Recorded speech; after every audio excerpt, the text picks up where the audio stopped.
joining us at the Showdown Arena this evening for a very, very special reason. To tell us more, please welcome Chairman of the Genting Casino Coventry Blaze, Mr. Andy Buxton. Thank you very much, John.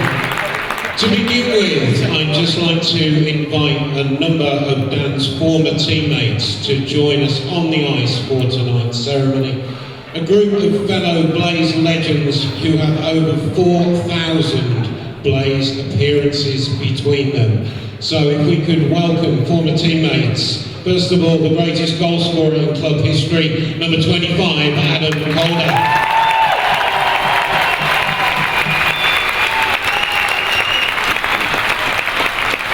The all-time record holder for appearances by an overseas player, number 77, Matt Soderstrom.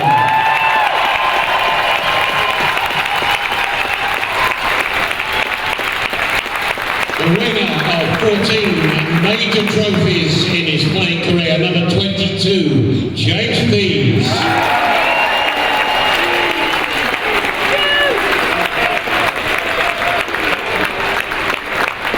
The man who brought DC to Coventry and masterminded all but one of our championships in the Raptors. Please welcome back Paul Thompson.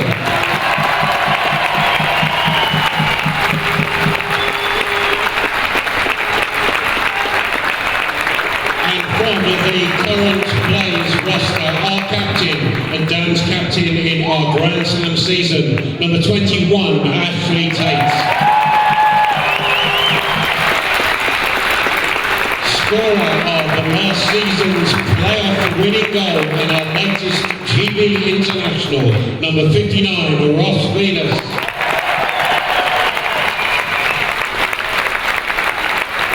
And our all-time appearance record holder, number 17, Russell Cowley.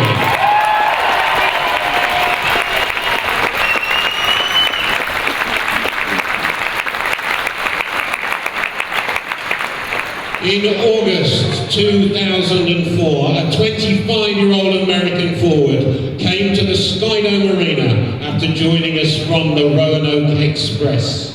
It was to be the start of an outstanding career in Coventry that began with a goal on his debut, progressed through countless trophies and records, and comes to a conclusion this evening with the greatest honour that a club can bestow on a player, the retirement of his jersey number. Ladies and gentlemen, would you all please welcome onto the ice the greatest point scorer in Coventry Blaze history, number 26, Dan Carlson.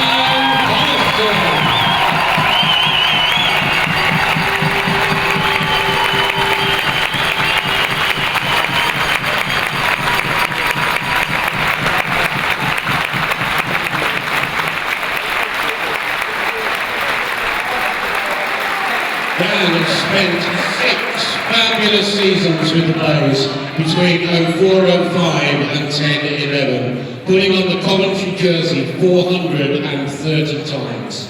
He recorded an incredible 177 goals and 382 assists for a 559 point total.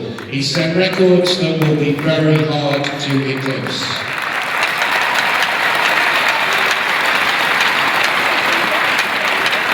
Just like his partner in crime, Adam Calder, whose number 25 jersey was retired in December, Dan holds an incredible array of club records.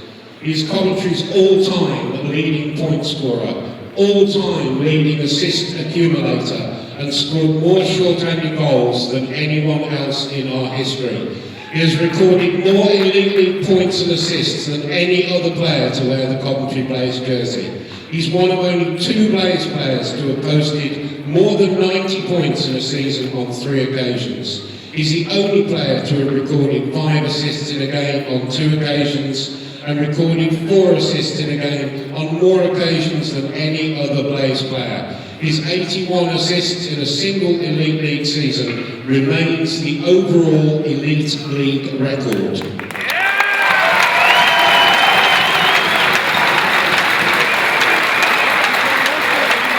His phenomenal Blaze career helped the club to no less than 8 major trophies during those 6 years.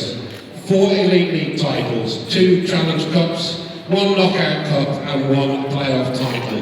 He was twice in Elite League second team All-Star and was our player of the season in 2010-11.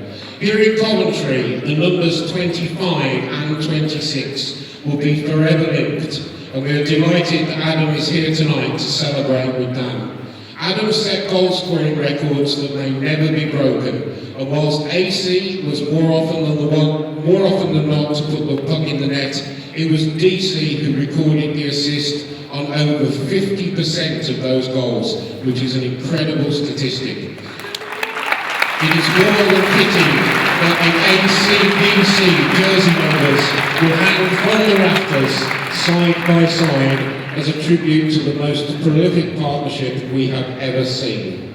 Having already celebrated Adam's achievements, tonight we focus on Dan's enormous contribution to our club. And we're delighted to welcome back with his family, Tara and Olive, along with many of his friends. To mark tonight's special occasion, could I ask Dan's former teammate and now our Director of Hockey, James Pease, along with Dan's head coach during his time in Coventry, Paul Thompson, to make a presentation to Dan on behalf of the club.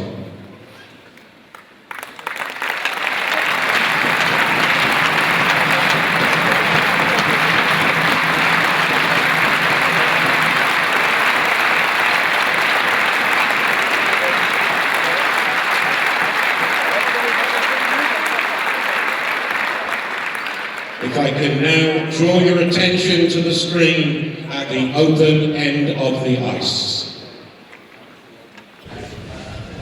DC, congrats on retiring your number. It was a pleasure playing with you. One of the hardest working guys I ever played with, well deserved, and good company up there, Pat. First off, Dan, huge congratulations to you and your family. So thoroughly deserved as a player and especially as a teammate, and it truly was an honor to play with you for 4 years. And I wish I could be there this weekend, but unfortunately due to games I can't. But I hope you have a special evening and enjoy the moment that it truly is deserved. You know, from the first day we signed Dan to the last game, he played for us. He gave it in practice. Every game, he was a competitor, he was a great player. Obviously, he forged that partnership with Coles, the AC/DC line that was, the British Ice Hockey for 5-6 years. And they were tremendous times, and I think it's fantastic that the club are honouring in this way, because I think it's more than this.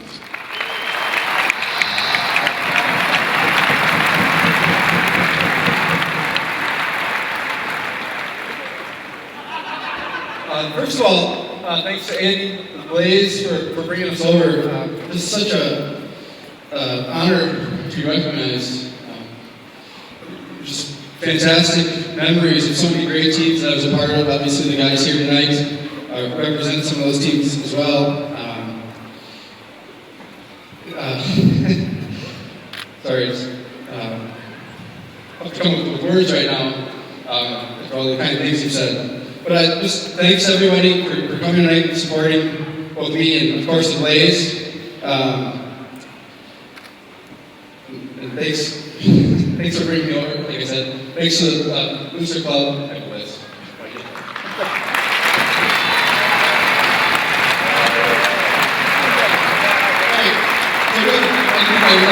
Before I go too far, my experience in Coventry is so special. Like I told Tara on the way over here, it's always like coming home. And really that's the players that I played with, teammates, coaches, and the fans that have always made such a special place for us to be. So I just want to say thank you for that. And of course for my family, who supported me all the time here. Tara was here for 7 years with me. Really had such an amazing experience. Our daughter was born here, so many great things today. I'm so thankful.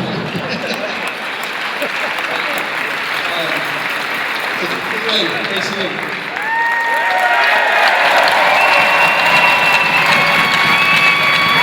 Well, we'd like it now and Dan to go forward and unveil his number retirement banner.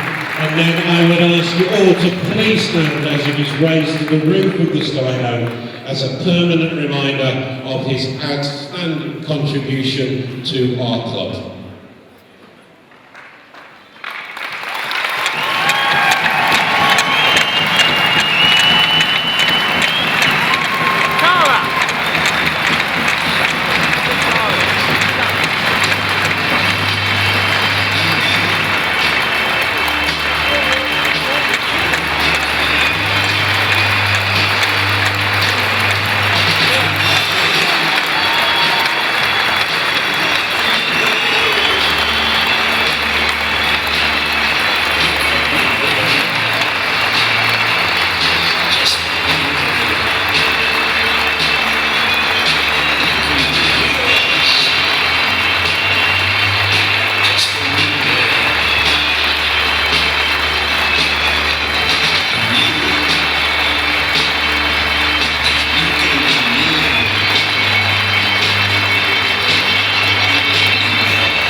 Ladies and gentlemen, from this day forward, no Blaze player will ever again wear the number 26 jersey. Please give it up one more time for the one and only DC, Dan Carlson!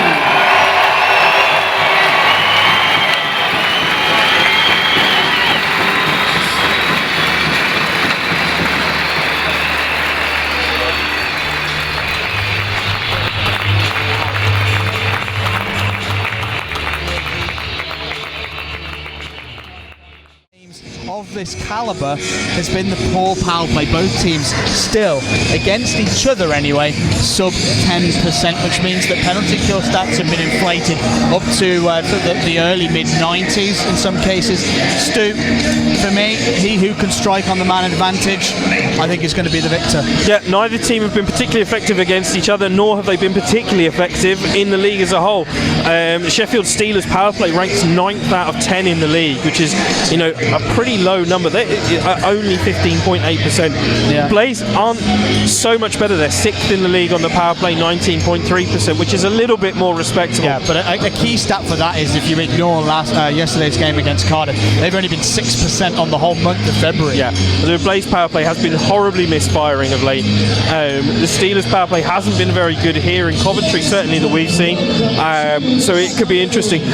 But conversely, the penalty kills of the two teams, they're not particularly great either, ranking 6th and 7th in the league for the away team and home team respectively.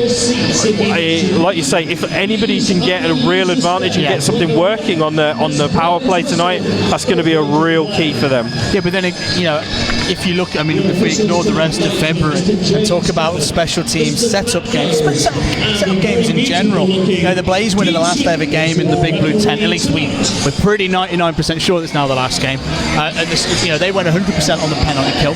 The Sheffield Steelers, meanwhile, shut out Dundee 7. I think, again, as a byproduct of that, will have gone 100% on the penalty kill. Those are two big set-up games coming to, especially after, you know, the Steelers kind of overcame the early adversity in the week following the result in Nottingham and fighting back after that.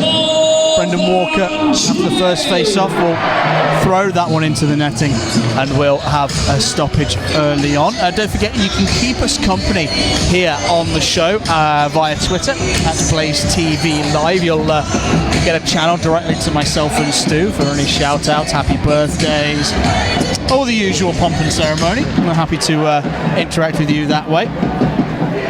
Some lineup news to tell you about as well for this evening's game. There's no Josh Godfrey for the Coventry Blaze, still recovering from injury. For the Sheffield Steelers, no Rob Dowd, no Colton Fretter, and Darryl Hay doesn't dress either, although we will see him behind the bench for the Steelers as Jim Jorgensen will take one off the backboards behind the net. Walker's pass ends up in the skates of Jordan Petrus, and the puck will be played up ice. Levi Nelson couldn't control that one around the knee area. It's chipped out by Jordan Petrus, scorer of the game-winning goal against the Devils last night for the Blaze. Guillaume Desbiens will come across the blue line and send that one off as a poke check on one of the Steelers forwards before getting dumped in. Noble tries to hop step around Mathieu Watt. He's very active with the stick against Russ Moyer. Gets it to Lozon. He couldn't shovel it to Chris Bruton. And that one will be played out into the neutral zone by the Steelers. James Isaacs quick to send it back in. And there's going to be a whistle for icing, as Isaacs hadn't quite got to the red line. Very high tempo start to this one. You can see both teams have come out with some jump. Yeah, both teams are going to be pretty happy with last night's work, as you said. It was a nice set-up game for the pair of them, so there's going to be a bit of confidence flowing in.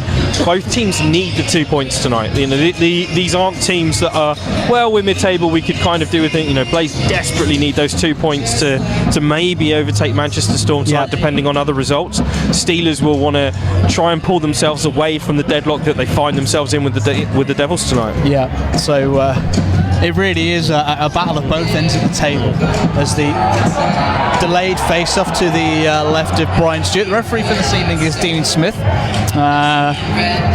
We should mention as well, always a frequent figure here at the Skydome, Dean Smith. Seems to ref games in bunches, as that pass is picked off at the blue line by Freddie Vesberg. Shoots on the glove of Stewart. The rebound comes out, and he has to make a follow-up stop as well from Connie Stromberg, who had 2 goals and an assist last time the Steelers were here.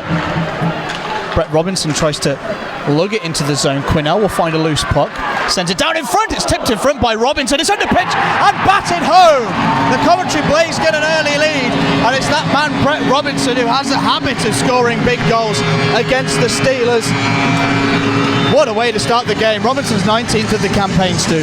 It's also his 5th against the Sheffield Steelers this season. He's a man in form against them. And this was just battling in front of the net, hacking and whacking away until they get the puck, comes a little bit loose and gets swiped home by the Blaze forward. Excellent start for the Coventry Blaze. It was a good seeing eye from Dean Smith, the referee. Marek Pinch didn't quite have that under his pad. You can see it in the middle of the scrum there. Brett Robinson manages to tuck that loose one home. So 1:44 into this contest, and the Blaze have got an early lead. I don't know whether he'll be accredited with an assist on the play, but Chris Bruton, by default, is the Coventry Blaze leading point scorer from his time in Braehead. He has 20 goals, 28 assists on the year, and in 8 contests with the Blaze, he has 2 goals and 6 assists. So he's a point a game for Coventry. Of course, he was part of that trade with Neil Trim. We'll wait for the box score to see if he had a hand in that one. Marek Pinch will control that one down behind the Steelers net. Sheffield will look to break out. It's gloved by Jason Hewitt at the red line. He spins away from David Clements as they try and dig the puck out. It goes into the corner. Jonathan Phillips is in there looking for possession. Squirt away. Mike Quinnell spins away from Phillips and shovel it up the wall for Cowley, who couldn't get it past O'Connor at the blue line. Plays it into the top of the circle, and a good stop from Mathieu Watt as that one just slowly made its way towards the slot area. And Brian Stewart makes a pretty tardy stop there, Stu. Yeah, really nice work from Brian Stewart. We'll see here that the Steelers do pretty well in setting it up. Ben O'Connor threads it in, and then it's just a backhand pass across to the open man on the far side, and it doesn't manage to get quite the lift that he was wanted. No. Stewart moving across laterally to take away as much of the net as possible from the box score. Mike Quinnell with the primary assist, and Chris Bruton does indeed get a secondary assist on that. That gives him 2+7 for the Blaze in 9 games. The Steelers rush that puck on the half wall. Levi Nelson spins in the slot trying to shoot. That's blocked by Jorgensen, who's in a battle with Mozienko and Guillaume Desbiens behind the goal line. Desbiens has possession, gets it to Moyer at the blue line. He tried to send it through the legs of Tanaka. It came off his thigh. Now the Steelers will have to reset in the neutral zone and back into their own end. Rod Sarange up the middle, tipped, will go over the top of Boris Valabic. He finds Jorgensen with a backhand pass. Tanaka gets to the neutral zone, dumps it in behind Colin Eddy. He's in a race with Guillaume Desbiens. It comes to Petrus. He tried to centre it. That comes off Mozienko, who finds himself some room out of nowhere, and that gives the Steelers an opportunity to break out. Eddie shoots one from the blue line, stopped by Brian Stewart, and the rebound picked up by Jorgensen. Drew Fisher ahead of the play, can only tip that one in. Fitzgerald chases him in. Eddie is in a battle with Tanaka, and the American manages to free the puck up before Guillaume Debian plays it off the glass and down to Kevin Noble. Petrus couldn't control it. There'll be no icing on the play, however, as he managed to get something of his equipment on it. I think it might have been a skate. Steelers will play that up for Freddie Vestberg. Again, he had a big night in combination with his countryman last time at the Skydome Arena. A goal and a couple of assists. The Swedish connection, a Stockholm syndrome for the Coventry Blaze in many ways, as James Isaacs will throw that one into the neutral zone. Brett Robinson somehow ended up with it through traffic. Sends down looking for Bruton. He had a stick tied.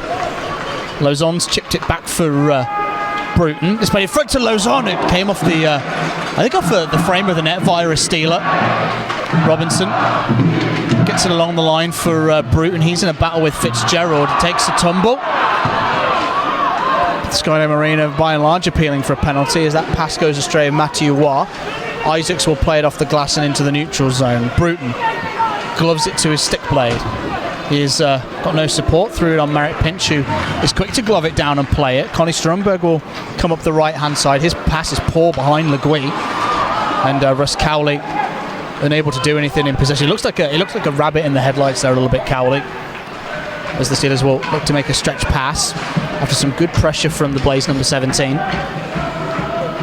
And Ben O'Connor will control this one down. He has no respite. Has to make a quick breakout pass. That one nearly fell to Hewitt. He's offside after a poke check from David Clements. And that third line for the Coventry Blaze matching up against the Sheffield Steelers third line tonight might be a key matchup. Yeah, it's going to be crucial to see which one of the two can really generate any sort of offensive momentum. You can assume that the other two lines of both teams are going to be able to contribute a little bit offensively, but it's that third line battle that we're really going to see which way the momentum swings for the two sides. Interesting that Chuck Webber, using his last change of the home advantage, put out the second line as Brendan Walker picks up a stretch pass. Oh, and he lights the lamp with a missile. Brilliant shot from Walker. He strides in across the blue line after a stretch pass from Tanaka. And that is one way to score your fifth goal in Blaze colours, Stu.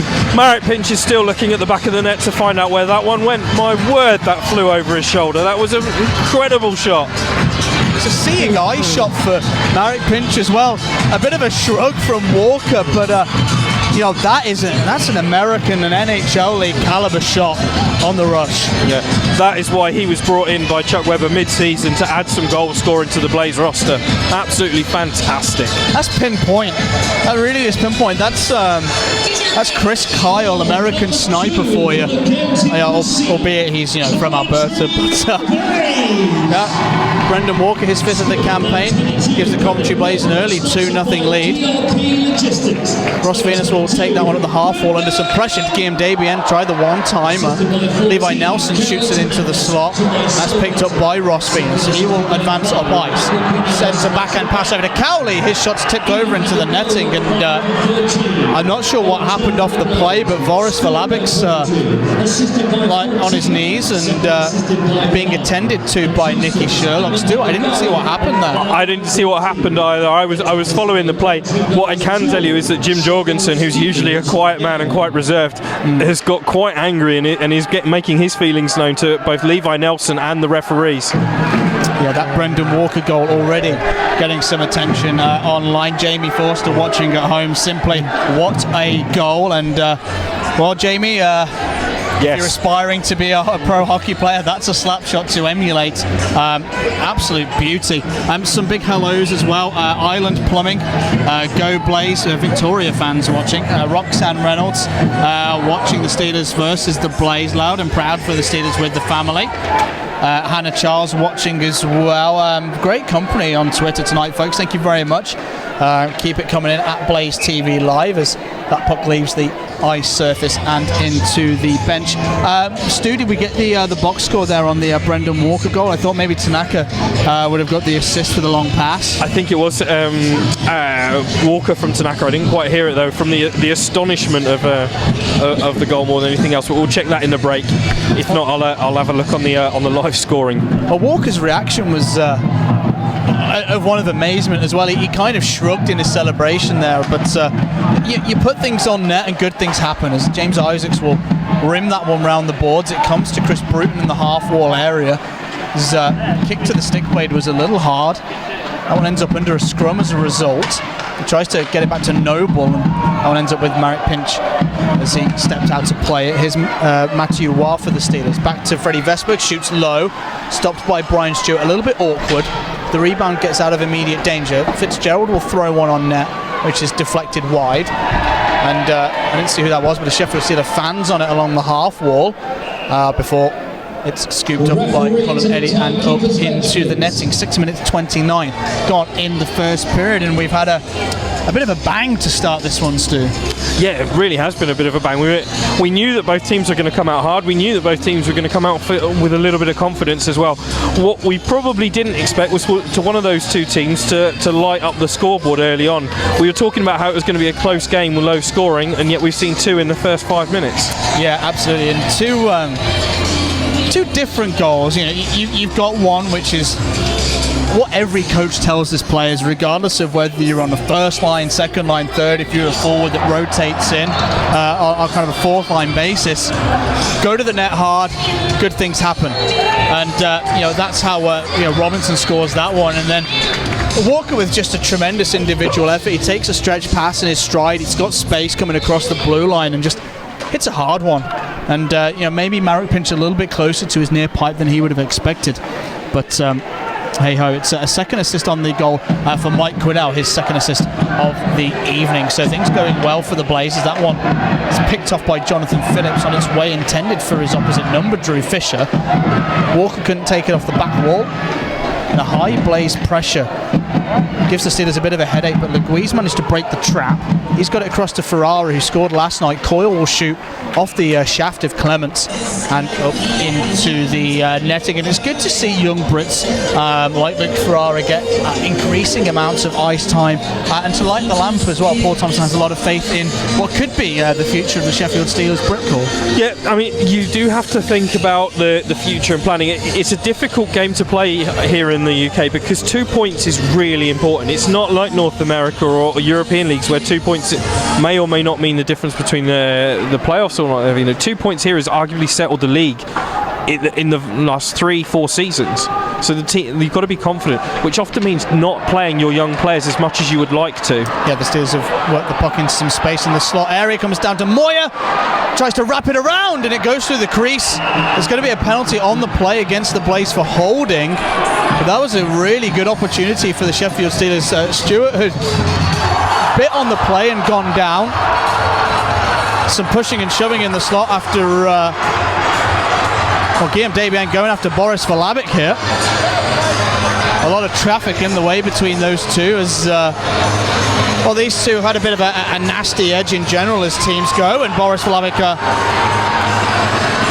whether he was going for the holding minor anyway, I'm not sure. We'll see in a sec, but he'll get an additional penalty for sure. Guillaume Debian will follow the big Slovak into the penalty box. I mean, inside the first 10 minutes, we've had a couple of goals, some physicality.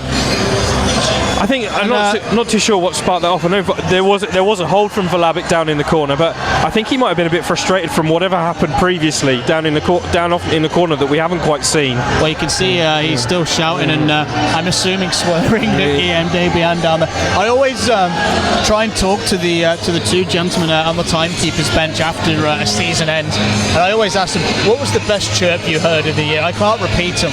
I can't repeat any of the years I've asked them that question, actually, going back through the memory banks, but they hear some colourful and interesting things, I can tell you. Yeah, my normal position up until this season has been just in block 2 by the benches, and you can usually hear the tone of what is being said, if not the major words.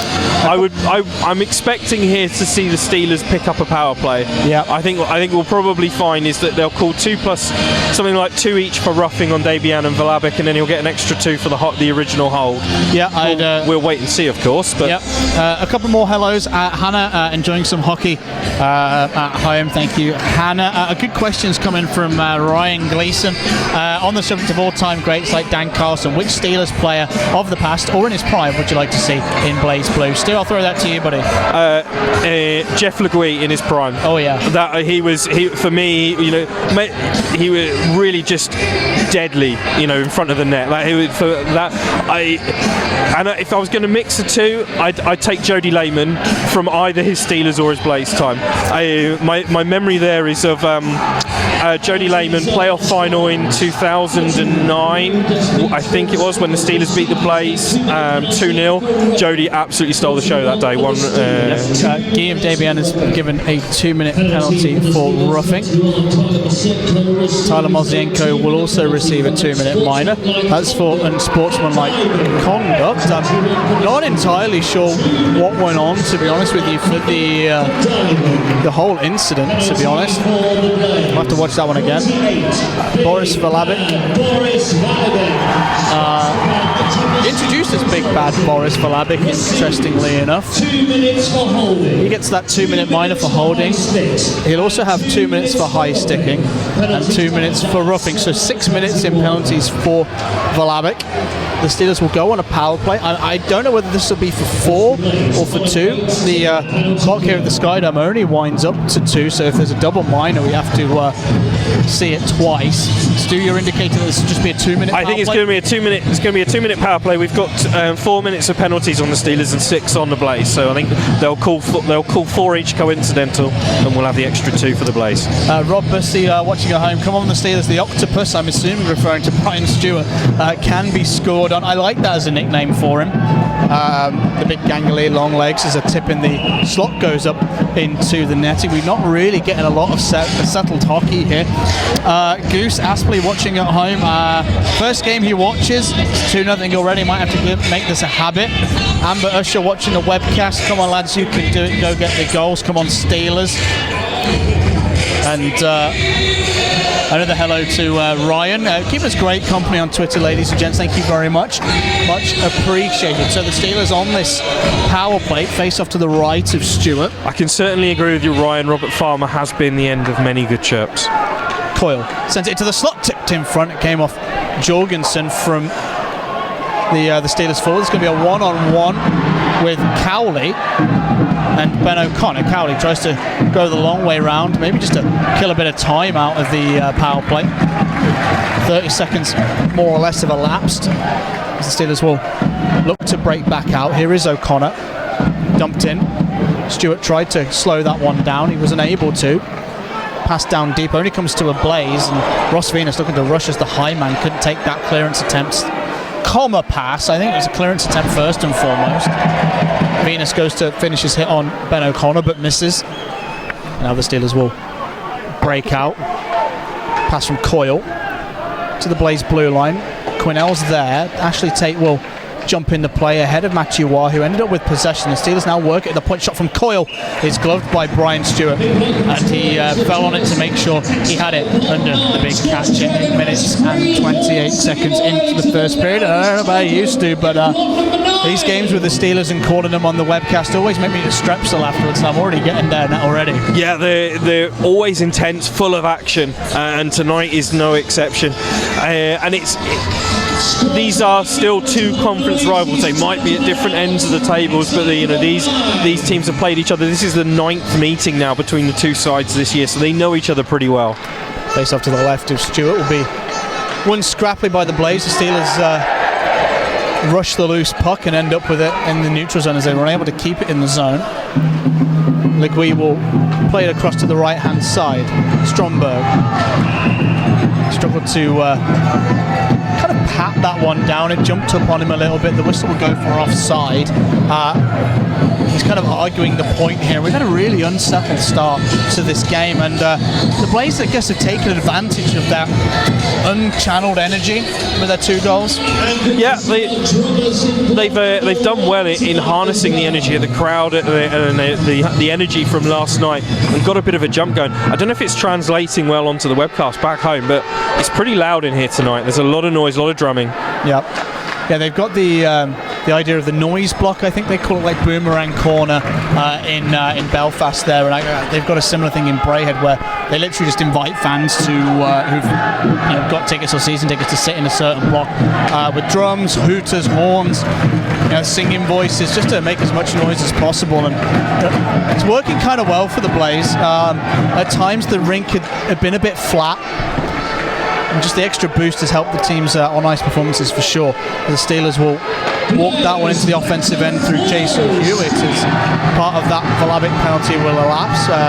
Kale Tanaka, who was sitting it, will come out, and the Steelers were offside, and that face-off will get thrown back in front of Marek Pinch, despite some kind of vigorous protesting from Russ Moyer and Vesberg. Matthew would have known where Jason Hewitt was when he fired that in, so that would have Russ, whoever it was who did fire it in, he would have known that he was well outside of the offensive zone, so knew what he was doing.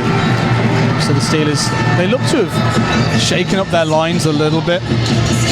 The Blaze kind of have done similarly, having Tanaka on this line with Petrus and Fisher, which is a bit of an odd combo. I mean, Fisher and Petrus combine usually very well.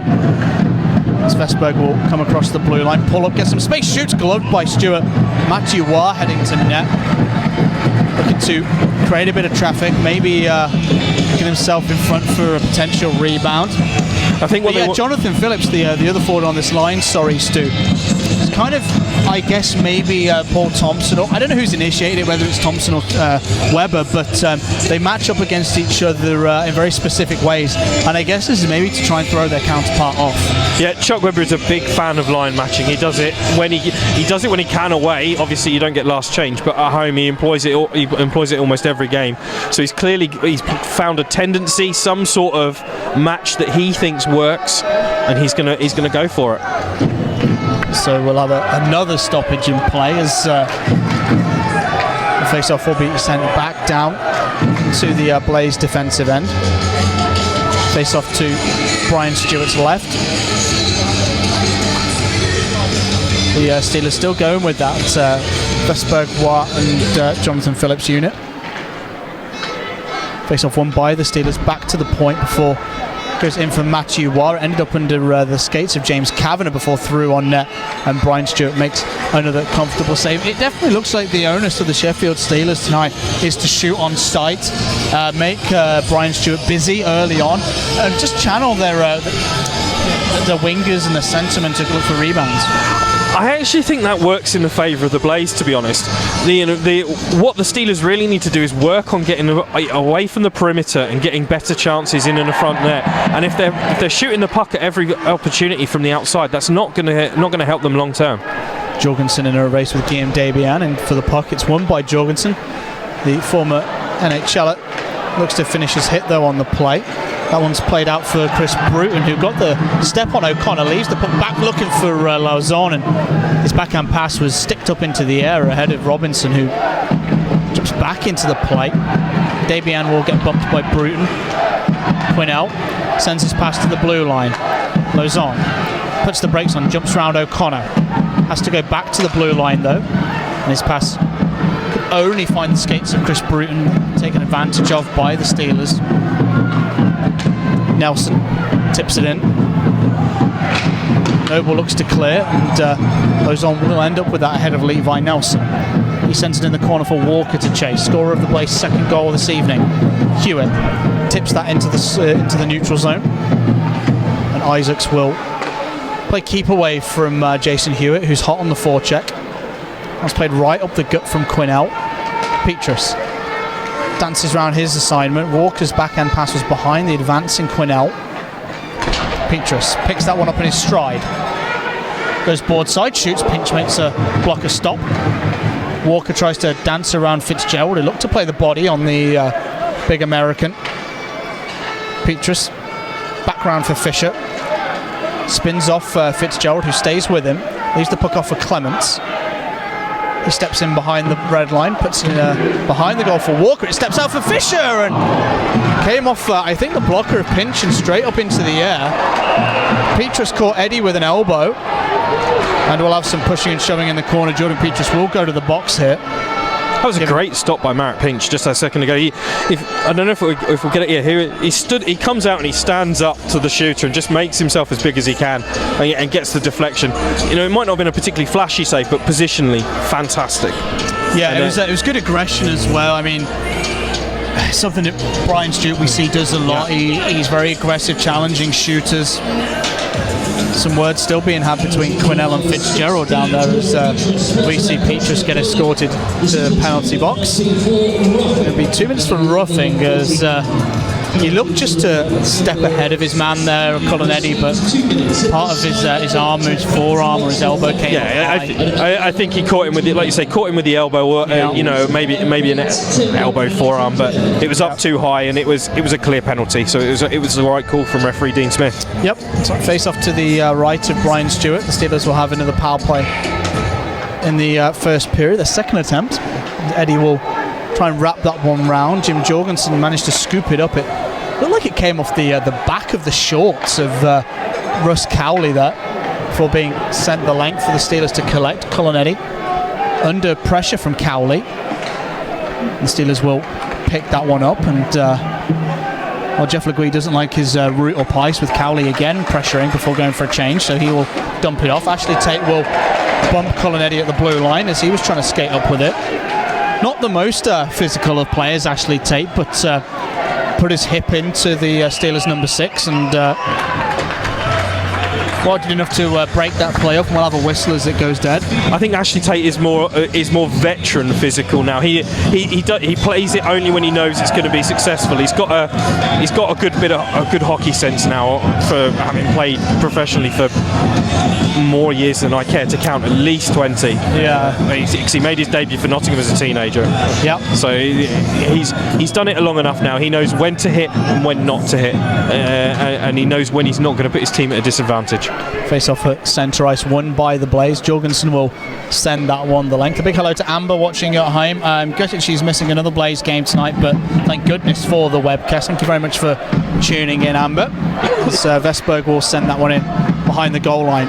It's picked up by the Steelers. Tyler Mozienko sends it back to the corner. O'Connor cross to Coyle. He shoots down lower. Kicked pad saved by Brian Stewart, and that one will be sent out the offensive end for the Steelers. They will reset quickly. Matthew Waugh got bumped by Tate. That gave Jorgensen enough time to get to the puck first and send it the length. 45 seconds remain in the Sheffield Steelers power play. Ben O'Connor, former Coventry Blaze man as well, will mosey his way up ice, gets to the red line, sends it into the far corner. Fisher takes a chop at it ahead of Mozienko. Steelers rotate to the point. O'Connor shoots through traffic. It's kicked by Isaacs, and I think Matthew Waugh had stepped into the crease. Brian Stewart gives him a friendly pat on the backside, and he will make his way to the bench. He has a few words for Dean Smith, and this is interesting. I have to say, I'm going to agree with Matthew Waugh here. He looked as if he was pretty much on the edge of the crease. I mean, not entirely sure about the detail right up close, but it looked as if he was fairly reasonably positioned. Yeah, I mean, when Brian Stewart steps out right to the precipice of his crease, you can't really blame the forward for, occupying ice that he's fully entitled to. Here's Isaacs. He will clear the zone. 15 seconds left of this Steelers power play, and the Blaze have done a pretty good job of just disrupting the Steelers' inroads to the zone, which has been key to this kill, and actually key to the earlier kill in the period, as it's picked up by Jace Coyle with some speed. He's got round Lauzon. Oh, and he sends it at a bad angle on the backhand. Stewart completely bamboozled by it. The shot from the point will go wide of the net. The Steelers very nearly draw blood first as we on the power plays. We see again here Jace Coyle with some good speed gets around Lozon, board side, and this just bamboozled Stewart, Stu. It's a lovely move from Coyle as well, coming down the wing, little bit of puck handling to get himself free, and it really bad angle, and it kind of bounced off the back of Brian Stewart and nearly went in, but was scooped off the line from by a Blaze player to clear it away. But that very nearly was 2-1. It was reminiscent of when Brendan Walker scored here against the Five Flyers. Similar situation. I forget the defenseman. I think it was Carl Horn. He beat the blue line with speed after being on the other side of the ice initially on the far wing. Button hooked round and ended up kind of selling it that he was going behind the net, but threw a backhand upstairs and it beat Brown over the shoulder. Now for me, that Jace Coyle move was very similar, and they can work, as that one's backhanded away to Jim Jorgensen. He played it up for looking for Walker, who struggled with it. He gets bumped by Phillips at the blue line, and the Steelers do a good job of levering that puck back in their favour. Ferrara lost it to Lozon, who tried the fancy spinorama. Jonathan Phillips was having none of it and muscles him to the ice. Saric with a nice pirouette gets it back to Russ Moyer. Tried to send it across to Saric, an experienced Steelers blue line, this defensive pairing.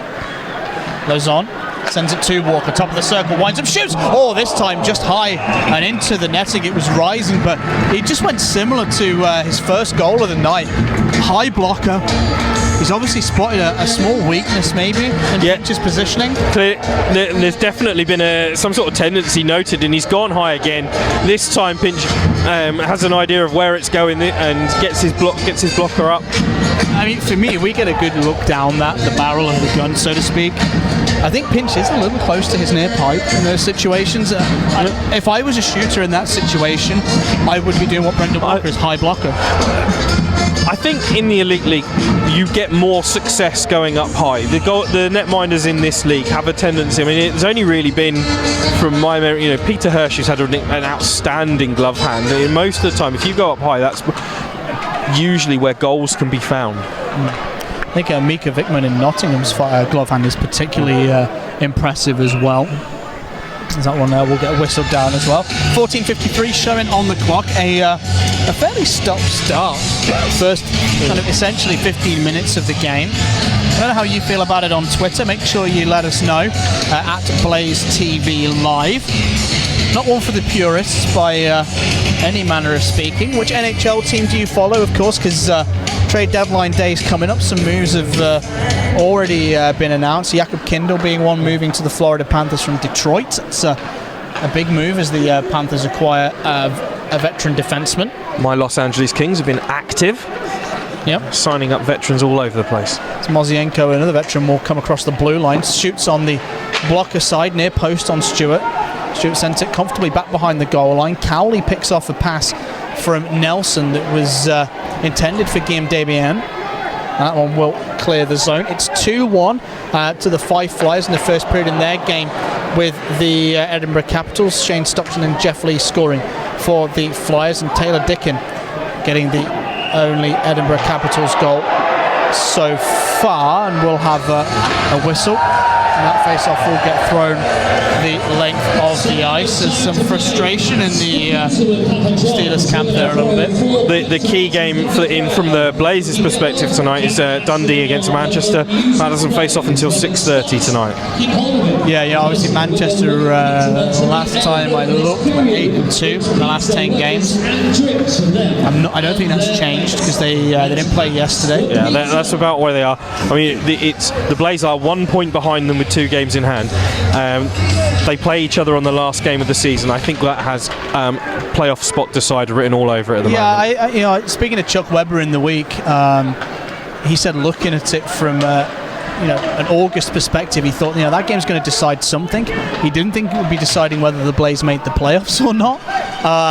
But hey ho, that's the situation that the team are in. As a big hit comes in from Dabian on Noble, although it forced Ben O'Connor, who got the puck quickly and wanted to make inroads to the into the offensive end from the neutral zone. He had to just pull up, allow Dabian to get back on side, so kind of stifled a scoring chance. Here's Connie Stromberg to the hash marks, in, shoots down low. It didn't get to Stewart. It's in a skate.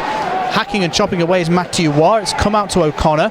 Good, smart pass back for Connie Stromberg. He looks to get away from Robinson. Sent a cute pass in front, but nobody was there. Chris Bruton was unable to clear the zone. He's got it back off the Steelers winger's stick. And now the Steelers will come back up the ice. Stromberg's pass looking for his fellow countryman, and Freddie Vestberg went astray. And as O'Connor looks to play it back up ice, both teams look to get a couple of different pieces to the puzzle on the ice. Jorgensen sends it up the left wing for Drew Fisher. Fisher sends it down for Walker on the back post. Phillips just took his stick away, leaving the Albertan no choice to just leave his stick stationary on it. That pass goes back for Jeff Legui.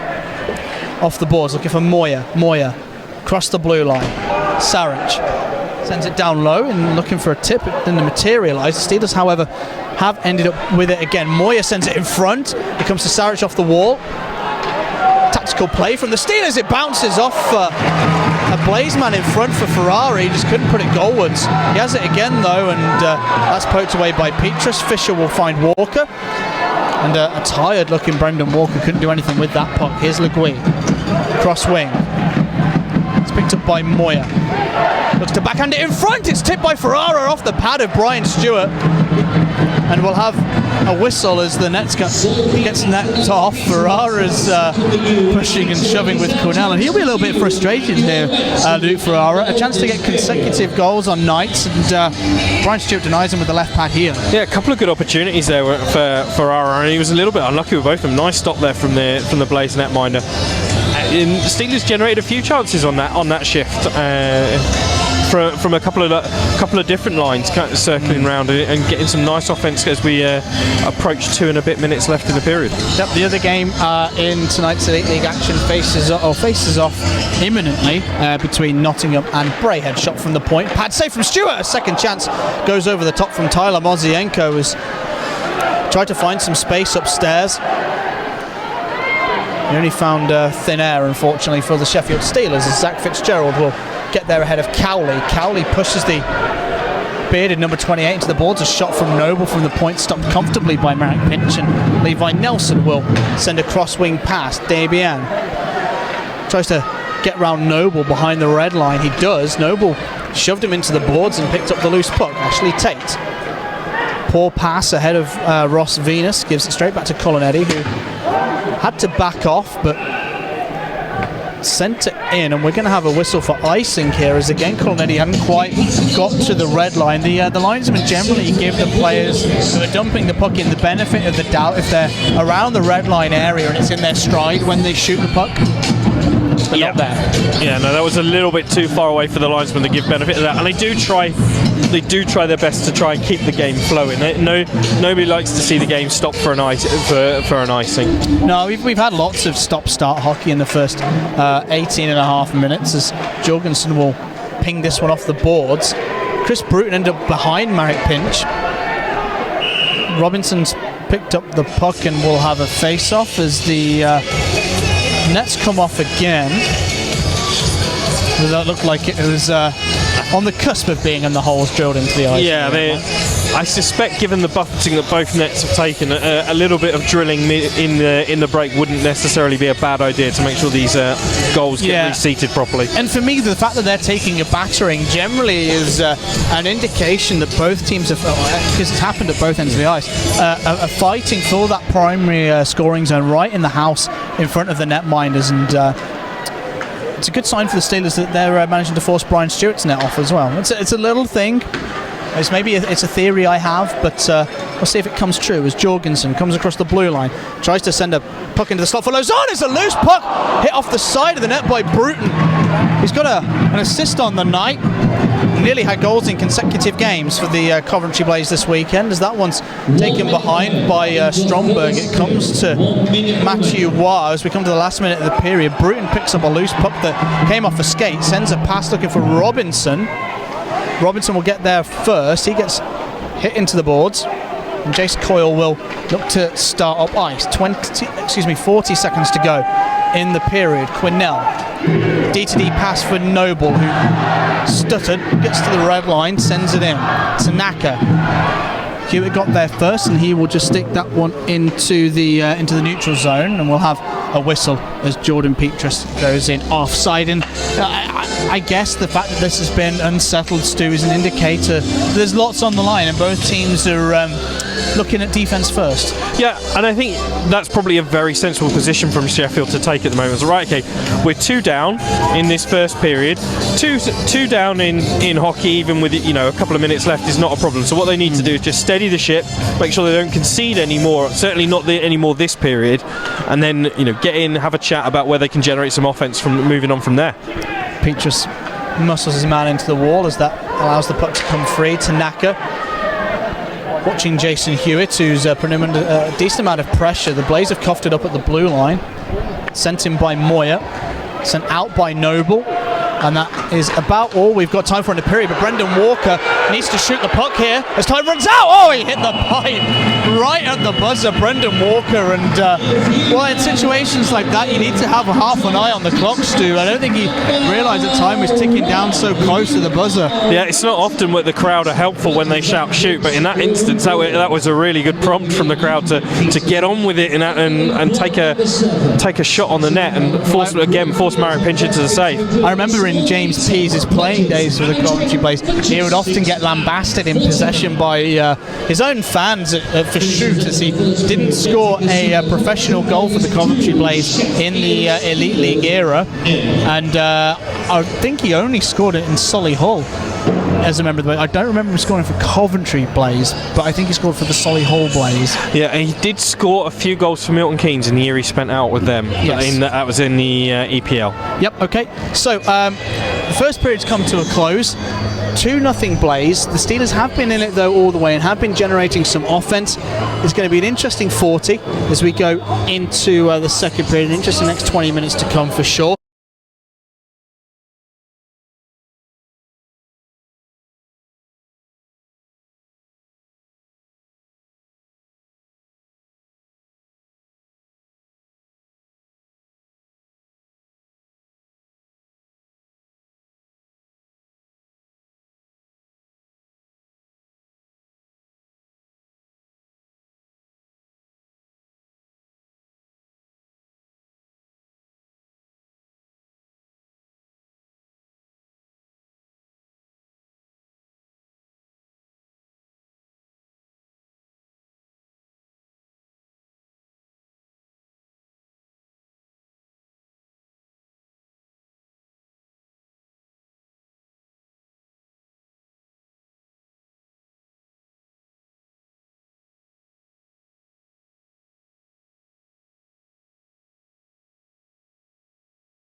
back with Stu Coles now as we get ready for the start of the second period.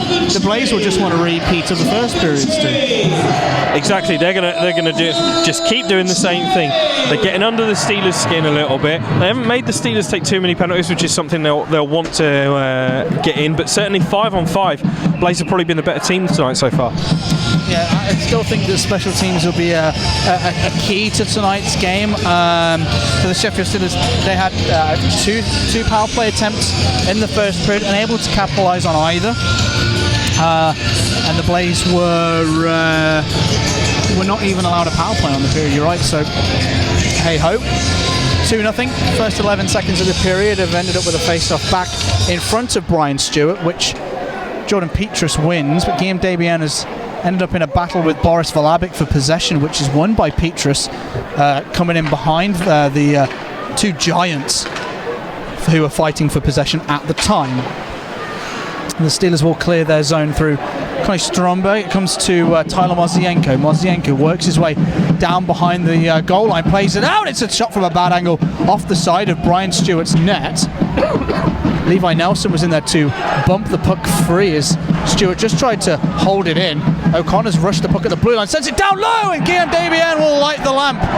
Great start to the period for the Steelers. This all starts at the blue line, Stu, with a good play. Yeah, really nice work from the Steelers. You see coming in here, Debian comes in there, loosens that puck up with a great hit, and then he's there to follow up the work that he created. Real nice play there from Debian. Exactly what the Sheffield Steelers would have wanted going into the second period of tonight's contest. I mean, that's a back-breaking pass from Ben O'Connor in the slot here.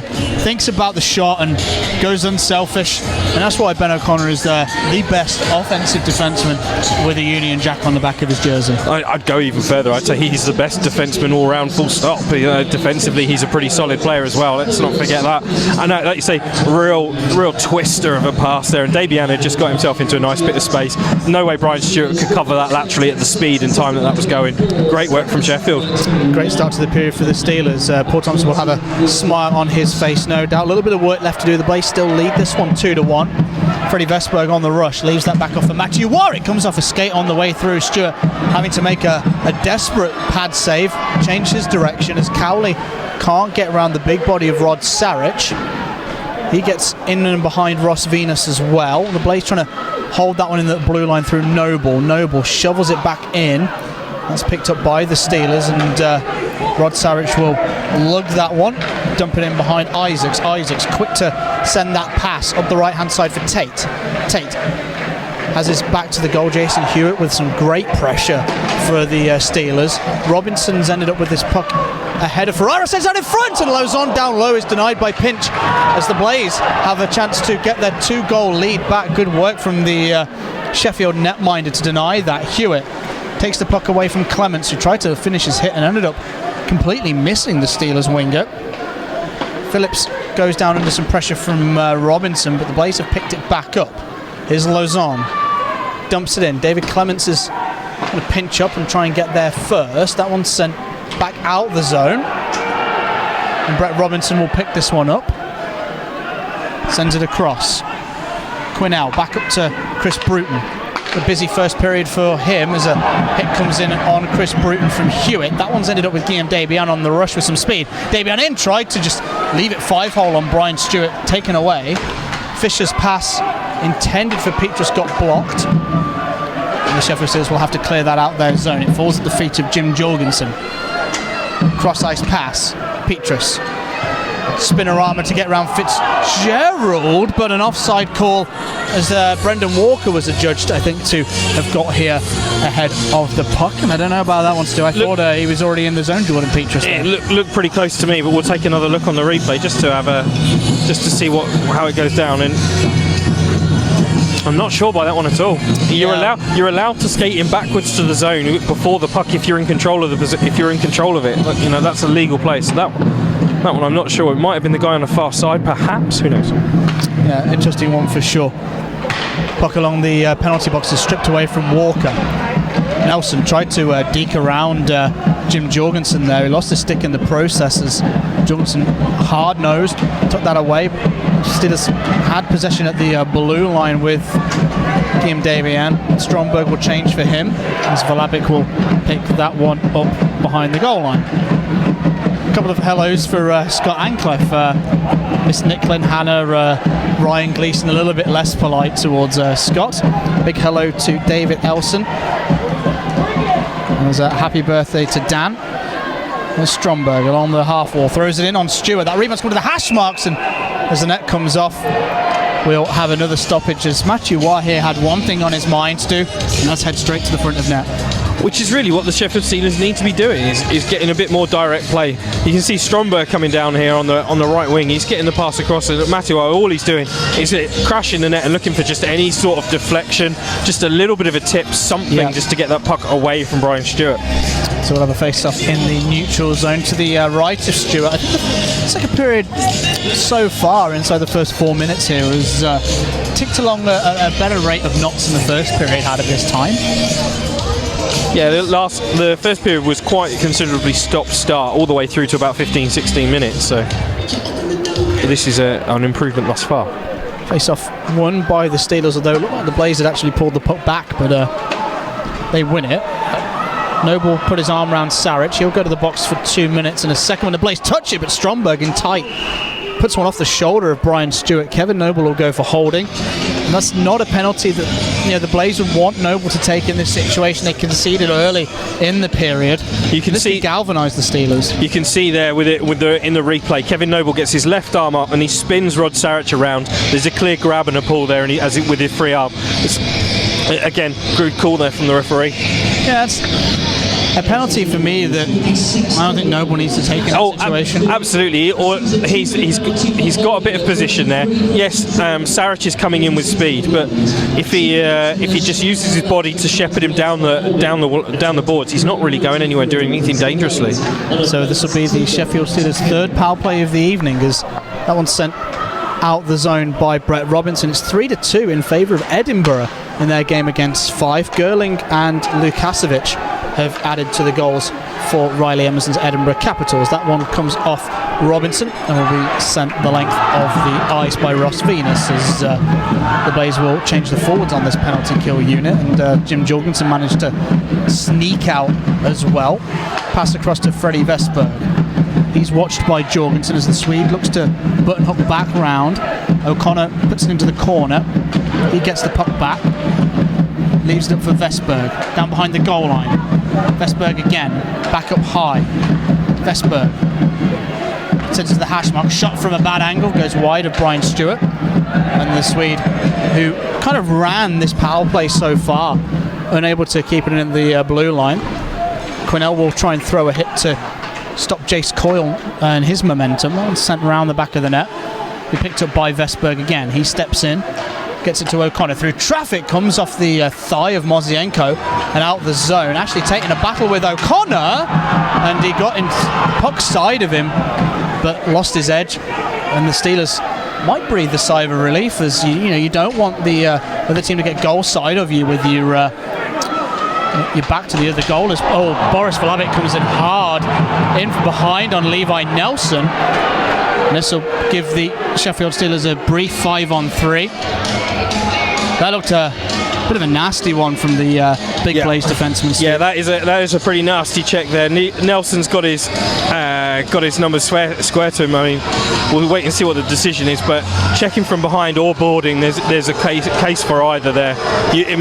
Nelson stopped a good 3-4 feet from the boards there, and he's ended up in it. So there's that's pretty violent, excessive use of the boards if you're going to go by the rule book. Yeah, for me, I can kind of understand what Valabic's trying to do here. He's just trying to shove Nelson into the wall and then pin him, but with the force that he's exerted and the distance from the corner that Nelson was, Nelson didn't really have any other option. He was always going to kiss the boards. The Steelers will get a 5-on-3. It's 2 minutes of boarding against Valabic, and we'll see what the Sheffield Steelers can make of this. This is a key phase of the game for them. Venus was unable to lug that puck out of the zone. Legui back into the corner. Stromberg. They rotate it back up high. O'Connor, Legui on a one-timer, and he puts it right up under the crossbar. That 5-on-3 didn't last very long at all, and 2 unanswered for the Steelers will give this game a 2-2 scoreline. And we mentioned a little bit earlier when we were asked the question, who would you want? And this is Jeff Legui from his prime. One time, a snap time, lovely shot. A little bit of a screen in front of Brian Stewart. Maybe didn't quite catch all of it in terms of the view. Excellent goal from the Steelers to draw level at 2 apiece. Yeah, glove side as well. And this is really where, we said that the power plays against each other have been pretty poor, to be honest, for lack of a better phrase. And if you can counter punch on a power play like that, it's going to be a key goal for sure. It gets this game level, and the Blaze still have to kill off 1 minute 46 of Valabic's minor as well. So the Steelers really will have their tails up here as Legui lugs it into the zone, sends it in behind. Stromberg will pick it up, back to Colonetti. Stromberg again, watched by Jim Jorgensen. That one goes behind the net. It's helped on its way up ice as Cowley couldn't get there. It comes in from Noble on Nelson. That freed the puck up, and the Blaze will come up ice with it through Ashley Tate. Trying to kill some time by going around Guillaume Debian, and Levi Nelson will pick this one up, and up come the Steelers. Nelson showing no ill effects of the Valabic board. He gets hit by Isaacs as Jorgensen managed to get that one off the frame of the net, it looked like, and sends that one up into the netting. Is this going to be delay of game? I believe it is, as Jim Jorgensen making the long walk. This is this is tough now for the Blaze. 2 5-on-3s they've conceded in the space of a couple of minutes. Steelers scored on the first one. They've got just shy of a minute now. They really should make this 3-2. They really should make this 3-2, and that's an unfortunate penalty to take at this stage in the game, but it's kind of come from the pressure that the Steelers have exerted on the Blaze in the first 6 minutes. They've come out, they've taken the upper hand, they've pushed the Blaze particularly around in the own zone of the Coventry Blaze, and they've caused this pressure to occur. With the Steelers' eyes firmly on first place in the Elite League, and having some breathing distance from the Cardiff Devils, they really will be licking their lips here. I can see that Ben O'Connor's back out there. Guillaume Debian will provide some size. Jeff Legui, the goal scorer, sends that pass up to Matthew Waugh, their leading scorer last year.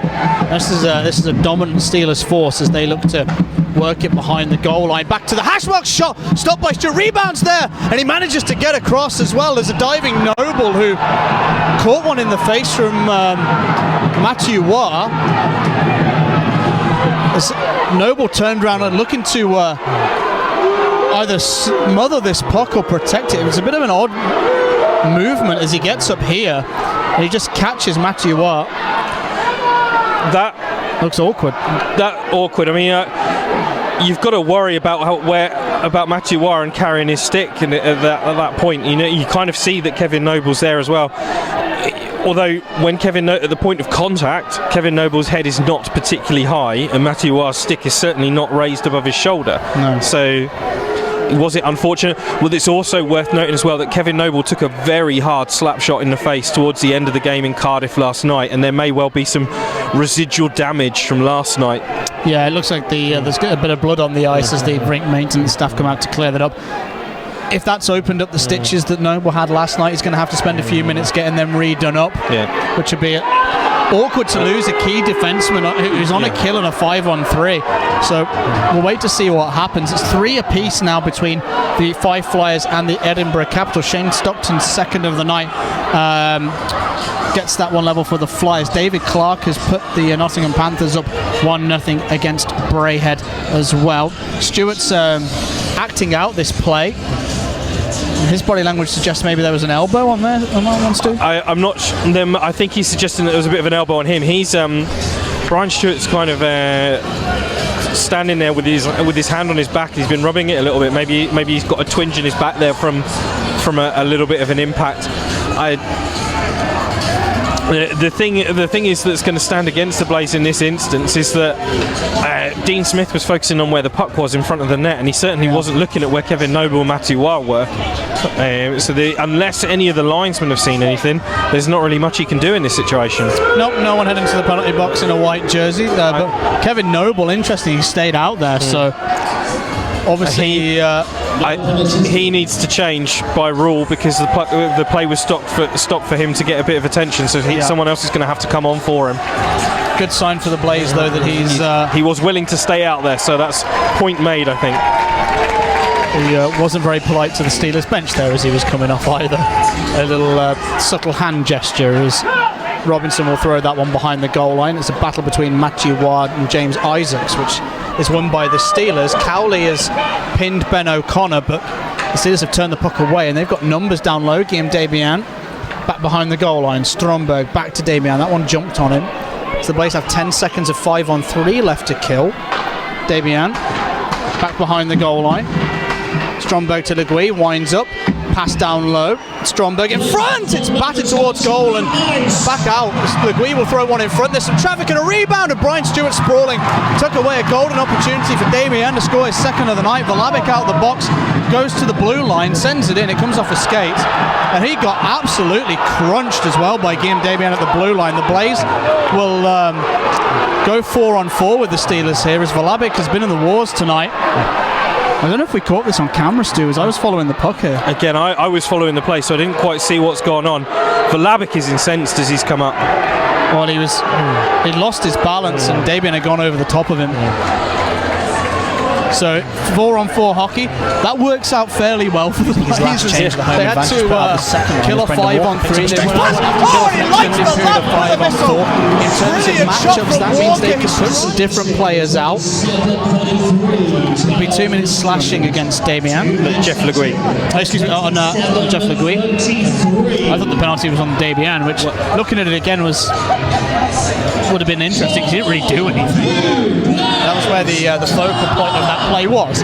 Face off to Marek Pinch's left. We see 4-on-4 hockey for 47 seconds. There's some gesturing and arguing going on the bench there, Stu, at the Sheffield Steelers. Not sure what that's all about as the pantomime drama of tonight's game continues, and the Steelers will have Freddie Vesberg thrown out of the face-off. Much animated linesman. And that face-off is won by Levi Nelson ahead of Brendan Walker.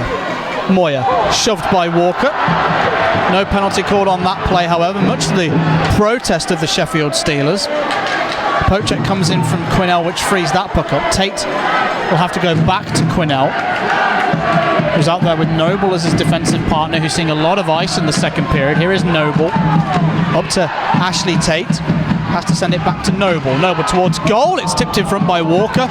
Off a Steeler, and a big hit comes in on Nelson from Quinnell.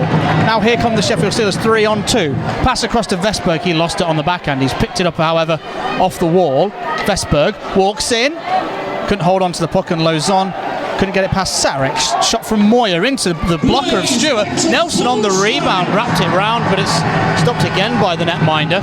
Blaze have an extended power play chance here. The Steelers have the puck. Russ Moyer looks to lug it up ice. He'll go back to the safety of Rod Sarich, who will send that the length of the ice. Brian Stewart thought about gloving it, just out of his reach. He sticks it off Tyler Mozienko, who got hit hard by Quinnell. That looked uncomfortable. And now here comes Lozon. He hasn't got a lot of room to work with. Got it through the legs of Coyle. Petrus will chase. O'Connor there first, and Sheffield Steelers will clear the danger. 35 seconds of penalty kill for Paul Thompson's white, teal and orange clad Steelers. Here's Fisher. Backhand pass for Robinson. Poor pass picked off and has cleared the length again as he was eyeing up Chris Bruton, but he telegraphed that pass to the right wing. Yeah, pretty much everybody could see that coming, which is unfortunate because it was the right play, just needed to do it a bit quicker. Robinson sends it in over the shoulder of O'Connor. Hit comes in from Bruton. A free puck is picked up by Robinson, sends it out in front to the back door, and Lauzon can't bury it. Marek Pinch keeps this game level. And Carl Lozon, well, how unlucky can you be from a Blaze forward perspective here, Stu? Oh, yeah, that was an absolutely phenomenal save from Marek Pinch there. Lozon is just trying to get it, and he's just laying there, hopefully it just gets hold of it, gets onto it somehow. Nice work as well from the defenseman who was tying up Carl Lozon, making it difficult for him to get anything significant on it. Well, the Blaze won't have a more golden opportunity, Stu, to take the lead back in this game. Face off to the left of Pinch. You saw the standing ovation he got from the Steelers faithful behind him after making that stop. Phillips will dump it in. Stewart tickles it into the corner. Hewitt has picked it up. He gets hit by Quinnell. The puck got freed up. Fitzgerald on the half wall sends it towards the net. It's tipped by Clements, who is kind of wearing one of the Steelers wingers there, as Legui will pick that up, play it back to Cullen Eddy. Hewitt spins, has to go behind his net. He picks out Cullen Eddy. Eddy sends it into the neutral zone with a good pass for Legui. Legui with speed shoots. It's blocked by Clements again, and that loose puck finds Eddy at the point. He scoops one up into the air. The Blaze are the first to it. A poor pass somehow ended up with Brendan Walker ahead of Fitzgerald, who will shield Walker, allowing Pinch to cover that one up, and both teams will get some fresh skaters out of the halfway mark. Yeah, I think both teams will take that to be able to get some fresh legs out on that long second period change without any hassles and distractions there. You know, Fitzgerald very calmly shaping it towards Marek Pinch. The Sheffield Steelers in 2 games now have come from behind to tie the game up. That happened on February the 7th when the game went to a shootout, which ended in favour of the Coventry Blaze after Drew Fisher and Jordan Petrus exercised their 1-2 punch in the shootout for the Blazers. Isaac throws one through traffic. The glove hand of Marek Pinch springs into life and denies James Isaacs his first Blaze goal. He has a lone assist in his 20-plus appearances for the club, but offensive production is not really what he's here for. No, his role is not to put points on the board. His role is very much keep the back end safe, make the simple plays and make them efficiently. First pass, that kind of area, really making sure that the pucks don't go astray coming out of the zone. Noble has to absorb a hit as he sends it around the boards for Robinson, and sent out of the zone. Rod Sarich will send it up to Connie Stromberg. It's picked up by Robinson, who's got the jump on the Steelers. Sends it back in front for Lozon. Oh, he tried the fancy tip it. Went almost goalwards via Russ Moyer. But the Blaze now have to defend a Steelers rush up ice. It's under Bruton. Stromberg's got it. Sends it to the Hasselocks. Vestberg shoots. Rebound out in front. Vestberg can't jam it. Matthew Waugh can't put it under Stewart either. And they're going to have some pushing and shoving as the Blaze look to protect their netminder. Goodness gracious, the patience of Vestberg. And Matthew Waugh just couldn't sneak it by a prone Stewart. Some excellent shot blocking again from Kevin Noble, diving down and putting his body on the line there when he's already been in the wars once tonight and last night as well. It's some real nice work from the defenseman who was covering in the gap for the, as you say, prone Blaze netminder. So we'll get ourselves sorted out. 11:15 showing on the clock. Tight game. The Steelers so far are leading the period 2-0. The game is tied at 2. Keep your tweets coming in. I hope you're enjoying this one like we are. Rob Bussey, he's feeling a little bit smug. Like he said, the octopus could be beaten. Come on, Sheffield Steelers. Johnny from Donny is a Steelers fan. Happy that Vlahovic took that boarding minor. You can see why. I can see why, and I can see why a lot of opposition fans have that sort of opinion of Vlahovic. For me, even with all those minors, he still brings so much to the Blaze. Yeah, I mean, he's the leading plus-minus player for the Blaze from defensemen. Says a lot about the former Atlanta Thrasher, especially for a 9th place team that has struggled, for patches of the year. There is Vlahovic, who will send it up to Fisher. Puck's jumped in by Walker. Fisher again sends it back around the boards where there's a lot of traffic. Walker manages to stick it ahead of himself. Coyle stops him from getting some space. Vlahovic calling for the puck at the point, sends it across to Jorgensen. There's a battle between Walker and Coyle in front. Pinch had to make a stop despite that going on in front of him. A good pass from Nelson sees Debian with some space. He shoots off the pads of Vlahovic, and Stewart will glove that comfortably. As the pantomime continues, Debian turns around to have a few verbals with Boris Vlahovic. I have to say, I thought it was a really nice play from Levi Nelson there. Skating backwards, could have turned it round, noticed that he had the two defensemen with him, and just held it up, passed it across to Debian, who was coming in with a bit more speed and had a better chance for the shot. Yep, 12:04 showing on the clock, 2 apiece between the Steelers and the Blaze. Face up to the right of Brian Stewart, be stood over by Le Guy. The Blaze are going with nominal third line: Ashley Tate, Ross Venus and Russ Cowley. All three represented Great Britain in the Olympic pre-qualifiers in Cortina, Italy. Team Great Britain have their eyes on the World Championships in Croatia in a month or so's time. It's a little bit over a month. It's the week. It starts the week after the playoff final. Yeah. So yeah, we're coming up to March, so just over a month's time. Here's Colonetti. Takes it behind the goal line, sends it out in front. Dangerous play. The Coventry Blaze will end up with possession through Cowley. He sends it behind the net. Isaacs tried the stretch pass up the wing for Ashley Tate, who chips it in. Venus will get round Fitzgerald, have to absorb a big hit from the former Vancouver Canuck. Ross Venus fighting for possession as Cowley's trying to tie up his man. A backhand pass in front. Oh, it ended up with Russ Cowley. Venus was diving to make that play. The Blaze are going to have a power play when the Steelers touch the puck. That's good work from this third line. Here is Cowley. Looks for Bruton. Comes to David Clements. He can only shovel that one into his own bench. And the Blaze will have a key moment of this game now. They'll have a power play. Fitzgerald is the guilty party. And I'm just trying to see what he's getting 2 minutes for. It's for tripping. Yeah, he caught, as he was fighting with Ross Venus around the back of the net, he just caught Ross Venus with his stick and tripped him over.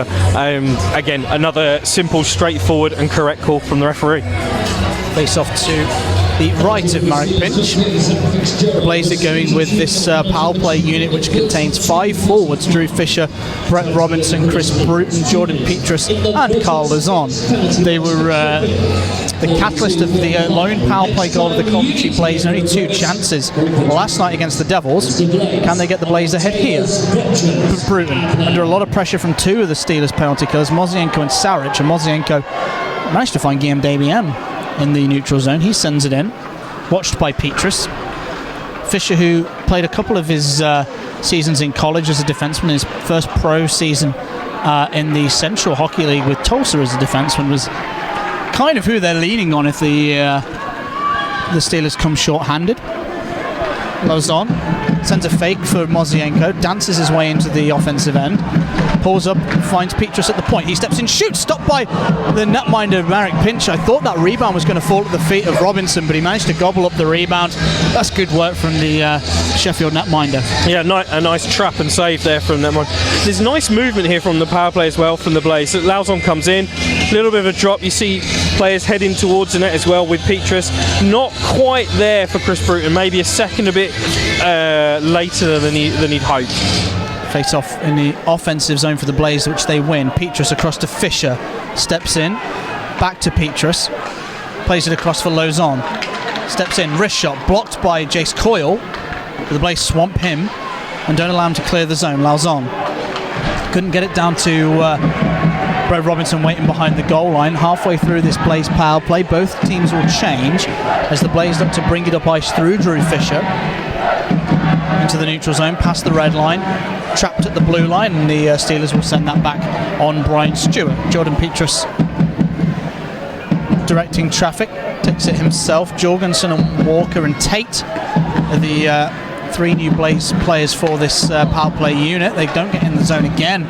Good work from the Steelers, but I feel that was a little bit lax from the Blaze as they try to make inroads to the offensive end. Jorgensen finds Quinnell, passes across. Walker steps in, guns one into the glove and Pinch. The rebound's out there. Walker sends it to Ashley Tate, and it came off Rod Saric first, and that denied a sure thing Blaze go-ahead goal, Stu. Rod Saric was caught in 2 minds there because he realised if he put anything on it, it was likely to send it towards the open net. If he left it alone, then Ashley Tate was there to to slot it away. So he was having to be very careful with how he handled the puck there. That's where your experience as a defenseman comes into play. Yeah. You know, you've got that a quarter of a second to decide. And he made the right call in the end. Yeah. Actually, Tate denied his 12th of the campaign. Face off in the neutral zone to Marek Pincher's left, will be stood over by Brendan Walker of the Coventry Blaze. Only 8 seconds left on this power play. Tyler Mozienko of the Steelers forward wins that draw, and Saric will look to start up ice as the Steelers get themselves back to full strength. Puck bounces ahead of Mozienko across to Fitzgerald, leaves it back for Steelers number 21, spins away from his opposite number, Moyer. A lot of traffic in front of Brian Stewart, peels away as that one's dumped in. Debian off the wall for Saric, back in and around the feet of Dean Smith, who was right in the kill zone, I guess you'd call it, where the puck was, and a couple of players who are battling for it. Mozienko will pick that up, gives it to Stromberg. Debian, excuse me, behind the net, watched by Vlabek. Jorgensen has it. He gets under pressure from Nelson, has to skate away. Jorgensen off the wall. He's found Brendan Walker with a step on Fitzgerald. Walker into the forehand, couldn't get a shot away as he tried to test Marek Pincher's lateral movement. That one gets played out from the Steelers into the neutral zone where Isaacs collects. Noble couldn't turn that around quick enough. Steelers looked like they had too many men on the ice there, Stu. Certainly the fans in block 13 were appealing for it. Connie Stromberg certainly made a daring dive off the ice to avoid the call if it was coming. Yeah, Dan Carlson would have been proud of that one against the Newcastle Vipers, albeit the other way around. Here's Chris Bruton, steps in behind Ross Venus to try and avoid an offside. Noble sends it lightly into the corner. Cowley bumps Culinetti, puts the American off balance. Cowley plays it into the corner, gets Quinnell in some space. Noble calls for it. Noble gets it, sends it off the back wall. That was clever. The Steelers defended it really well. Bruton's gloved it out the air, finds Quinnell, shoots, far padded. The rebound is under the netminder of Marek Pincher, and the Blaze, after starting this period badly, giving up their 2-goal lead, have really found themselves back in contention. Yeah, there was some nice, clever shots there. Certainly, first one from Noble, taking the rebound off the boards to try and get it through to Venus. And here, Quinnell, you can see him just waiting to try and get the right angle, the right lane, with a bit of traffic as well, and finally gets a shot in on the netminder. Face off to Marek Pincher's right is won by Robinson. Quinnell shoots through traffic. It comes off the pad, a rebound. That was awkward for Pinch. It looked like it came off his pad or stick area, up into his chest, and then spat back out in front. The Steelers have done well to get this back up ice. High forecheck immediately puts Tanaka and Quinnell under pressure. That's a poor pass from Tanaka out in front for Matthew War. A shoulder stop from Brian Stewart. And the Steelers will gun one again from Coyle. Rebound. Hits Lozon. He gets it to Tanaka. Tanaka gets around Coyle. Coyle reacts really well. Gets the puck, and he will distribute it up ice. Just inside 3 minutes remaining in this period. Here's Lozon. Ran out of room. Just to keep going as Coyle plays it back behind the net. A scooped pass ends up in front of Nelson. Stewart will pad it into the corner, but Levi Nelson adjudged to be offside, Stu. Couple of hellos. Rob Bussey, what do you think the chances of seeing the Octopus in Steelers colours next year? Well, I believe he's on a 2-year deal here with the Blaze. He's on a 2-year deal, and this is the first of the 2 years. So unlikely is probably, though, it is still theoretically possible. But yeah, talking to Coach Chuck Webber in the week, the only player who had a guaranteed 2-year contract last season was Tanaka for this year. But any of the players of the Blaze have on one. Josh Godfrey's on one, for instance. Brian Stewart is the other. It's not guaranteed. So the Blaze can either opt to not retain a player, or the other player is quite free to look for teams elsewhere. But both of them are on university deals, so I'd be surprised if we saw any changes there as Fisher sends it back behind the goal line. Petrus bumps Saric to give him some room. Fisher tried to send a big shoulder fake. Mozienko didn't bite that at all. Petrus loses his helmet. He'll have to come out the play. And the Steelers get that one into the neutral zone. Vlabek. And that's offside. It'll be thrown down the length of the ice as well. As once again Levi Nelson and Boris Vlabek get tied up in each other's company. just a little bit of a brush of the shoulders as well between Fitzgerald and Vlahovic, just to allow each other to know that they were there without actually exchanging even a glance. Yeah. 17:57 showing on the clock. Face off to Brian Stewart's left. Brett Robinson's going to stand over this one with Vestberg, who's, for me, one of the best Steelers, as Stromberg works in on the near side on Stewart into the glove. Swedish counterpart. You've kind of got the he's fairly experienced, Vestberg. He's got over 400 professional games under his belt. Stromberg's got double that. They complement each other so well. They're very, very different players, though. Very, very different players. That was some nice hands from Connie Stromberg there, just to get the puck, to bring the puck out wide and then in to get that quick release, forcing Stewart into the save. Blaze looked that one out of their zone. Lauzon will go into the wall with Fitzgerald. Fitzgerald spins off the French-Canadian.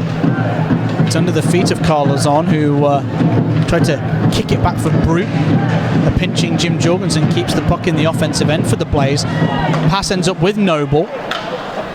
Sends it back into Lauzon. He sends one from a bad angle towards net, and a diving Chris Bruton couldn't do anything about that one. Here comes Colin Eddy. Lauzon looks tired as Eddy steps in, shoots, it comes off a leg pad. Vestberg in some space shoots into the tummy of Brian Stewart, and Noble decides he wants to rough Connie Stromberg up a little bit while Colin Eddy looks on. Connie Stromberg kind of fell down rather easily there in that last little bit of impact, but what was interesting here about as Vestberg gets the puck there, it's almost like the Red Sea has parted around Brian Stewart, and Vestberg gets a lot of time there to get his shot off. Yeah, those C&I shots are difficult. You like in that minus to be able to see as much of the puck as you can, but from the mid to high slot area, it's a dangerous position. Yeah, it is. I mean, Freddie Vestberg on the year has 13 goals. It's no slouch. Face up to the left of Stewart. Won by the Steelers. Coyle will get it at the point. Sending him back behind the goal line. It's wrapped around in front, and Ashley Tate lifted the stick of Phillips to stop a gilt-edged scoring chance. Vlahovic's under some pressure from Hewitt, but he sends the puck out of the zone, and the Blaze will pick this one up in their own corner. Quinnell sends a fairly risky pass in front of Stewart. A long pass by Vlahovic is tipped by Cowley up into the netting, and we're into the last minute of the second period, which, in fairness, Stu, despite the Blaze looking a little bit more lively to the latter half, has been dominated by Sheffield. Yeah, if we're scoring each period, it would be, for me, it would be the Blaze in the first one and Sheffield in the second one, which thus makes it the 2-2 score as a fairly fair reflection on the game so far. Steelers certainly have dominated the majority of this period and are worthily back in the game. Yep. I was going to say, leading after the first period, the Blaze are 7-1, 0-1, so that's not bad numbers. The Steelers, conversely, in that situation are 18-2. They're ahead a lot in games, but they're able to fight back. So the big figure of Boris Vlahovic gloves that one out the air, but is adjudged to have made a hand pass. That's being kind of poo-pooed, so to speak, by Ashley Tate. I think Boris Vlahovic was certainly slightly derogatory as well on that hand pass. We go back to the Steelers and the Blaze. The Steelers are 8-9 when trailing after the first period, so they do have the ability to get themselves back into the games, as they have displayed quite well tonight. Face up in the neutral zone coming to the end of the second period. Jorgensen sweeps that one. Stewart tried to play out for Damian. He sent it back into the danger area. It sticked out the air, and that wasn't played with a high stick for me. That's the call on the play, and great hand-eye coordination from Damian kind of doesn't get rewarded.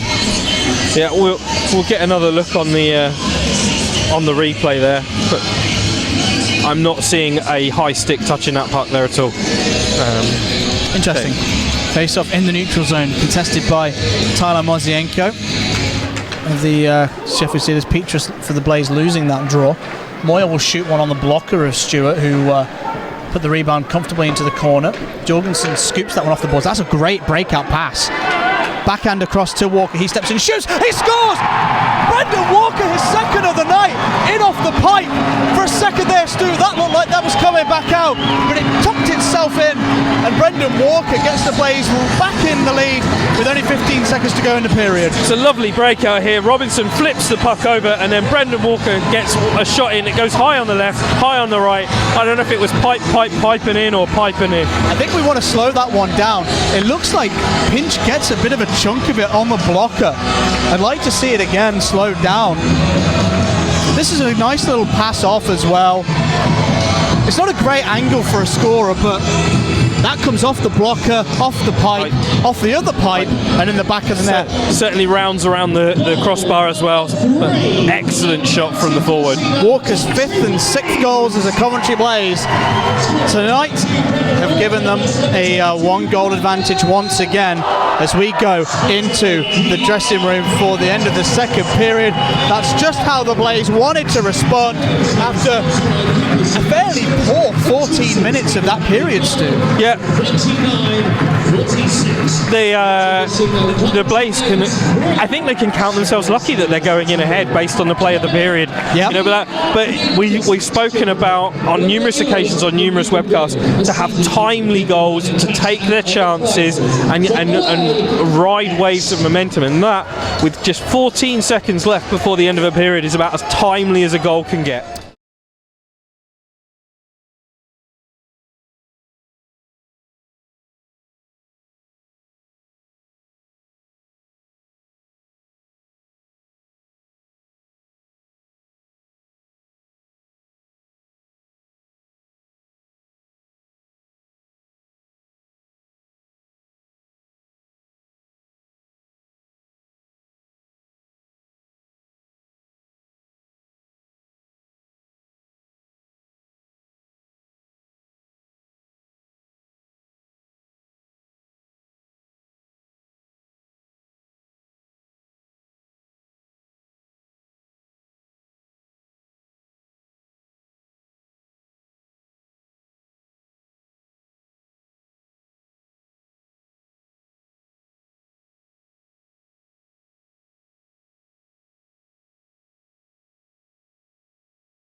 in anticipation of the start of the third period, joined by my colour commentator Stu Coles.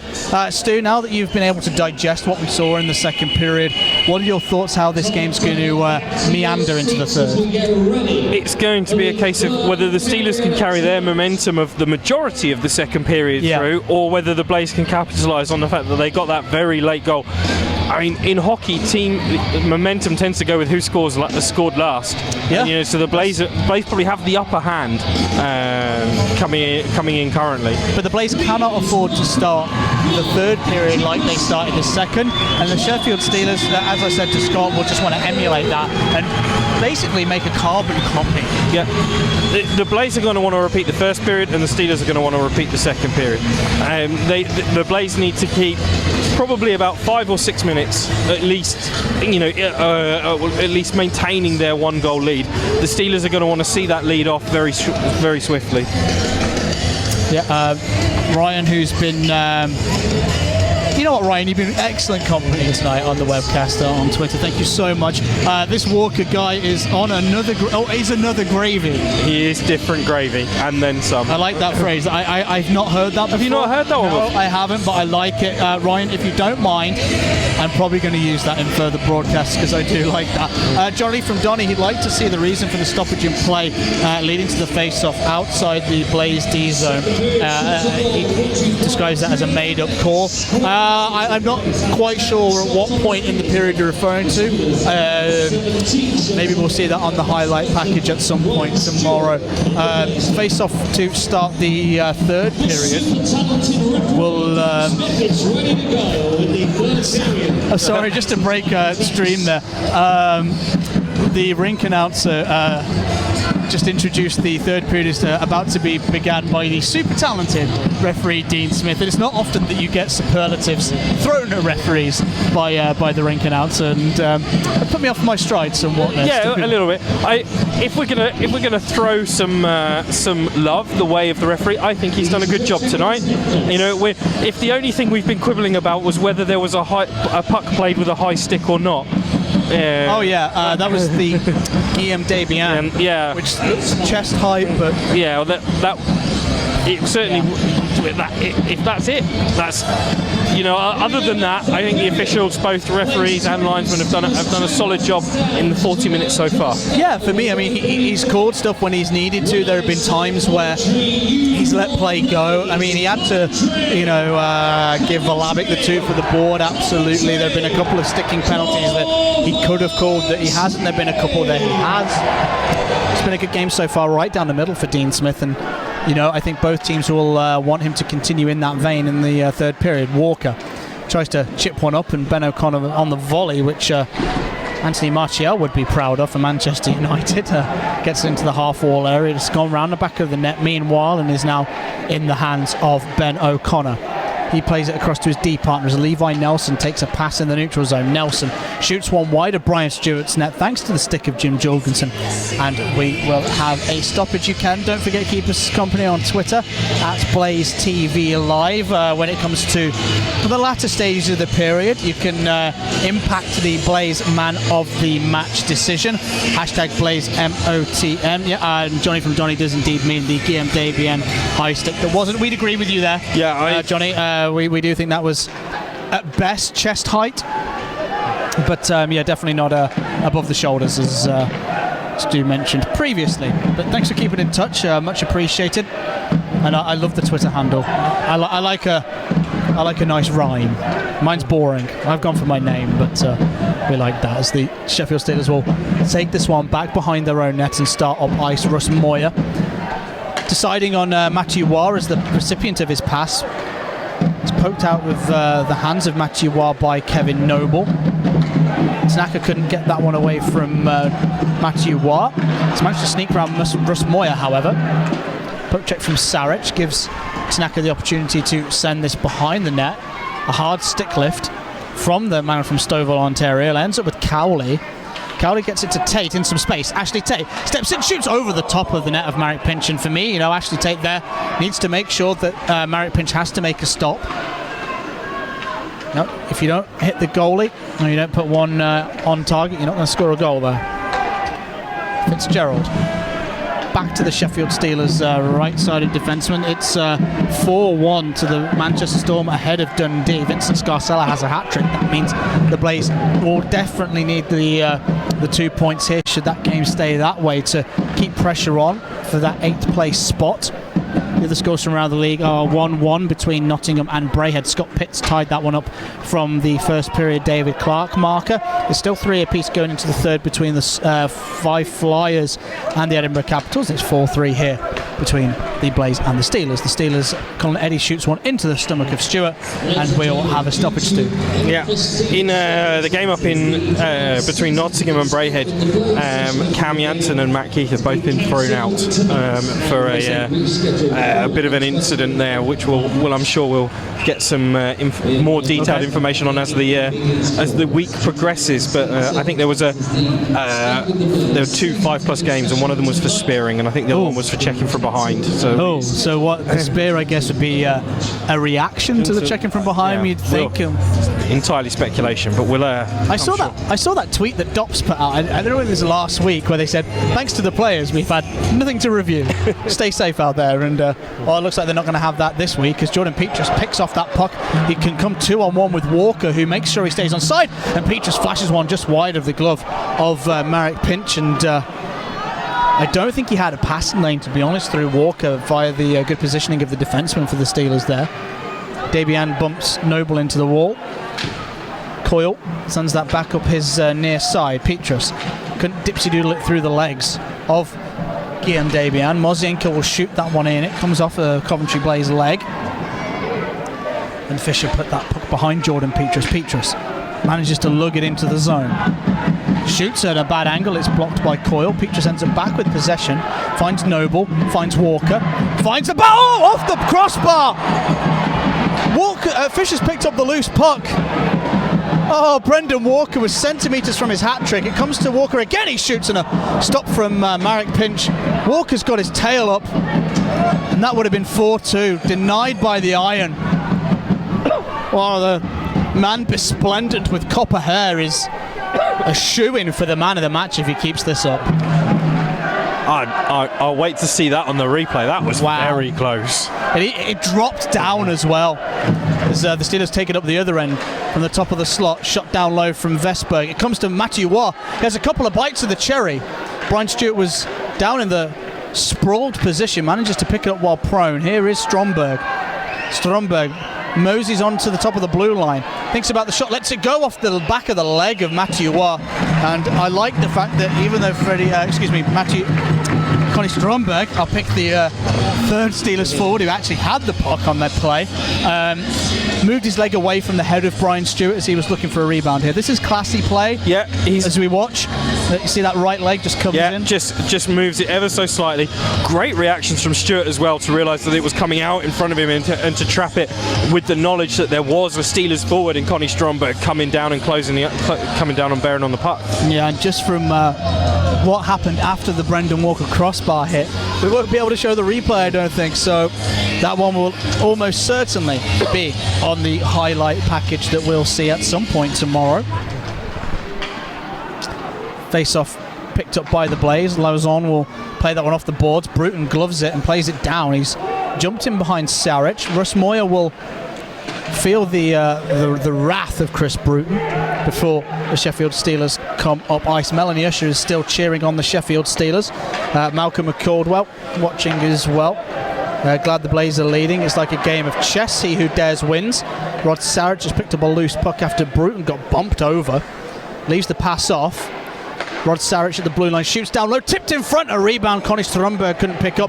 Brian Stewart did pretty well there to take away a secondary chance himself, and then he gobbles up the loose puck for a stoppage, as the Sheffield Steelers definitely, Stu, have got their tails up now that they're trailing again. Yeah, and they've got to start getting that momentum swing back in their favour, and they're doing all the right things. They're getting the pucks in the right places, they're playing the body where appropriate, so you can't really question their application. This is a question of whether the Blaze can do as they've so often said on many times, and bend but not break.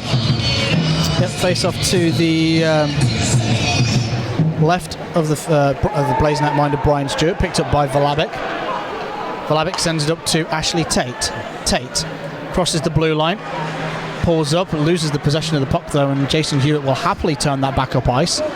Valabic patiently gets ahead of the Steeler, but they will have the puck back in the neutral zone as the right-sided defenseman Alan Cullinetti steps in.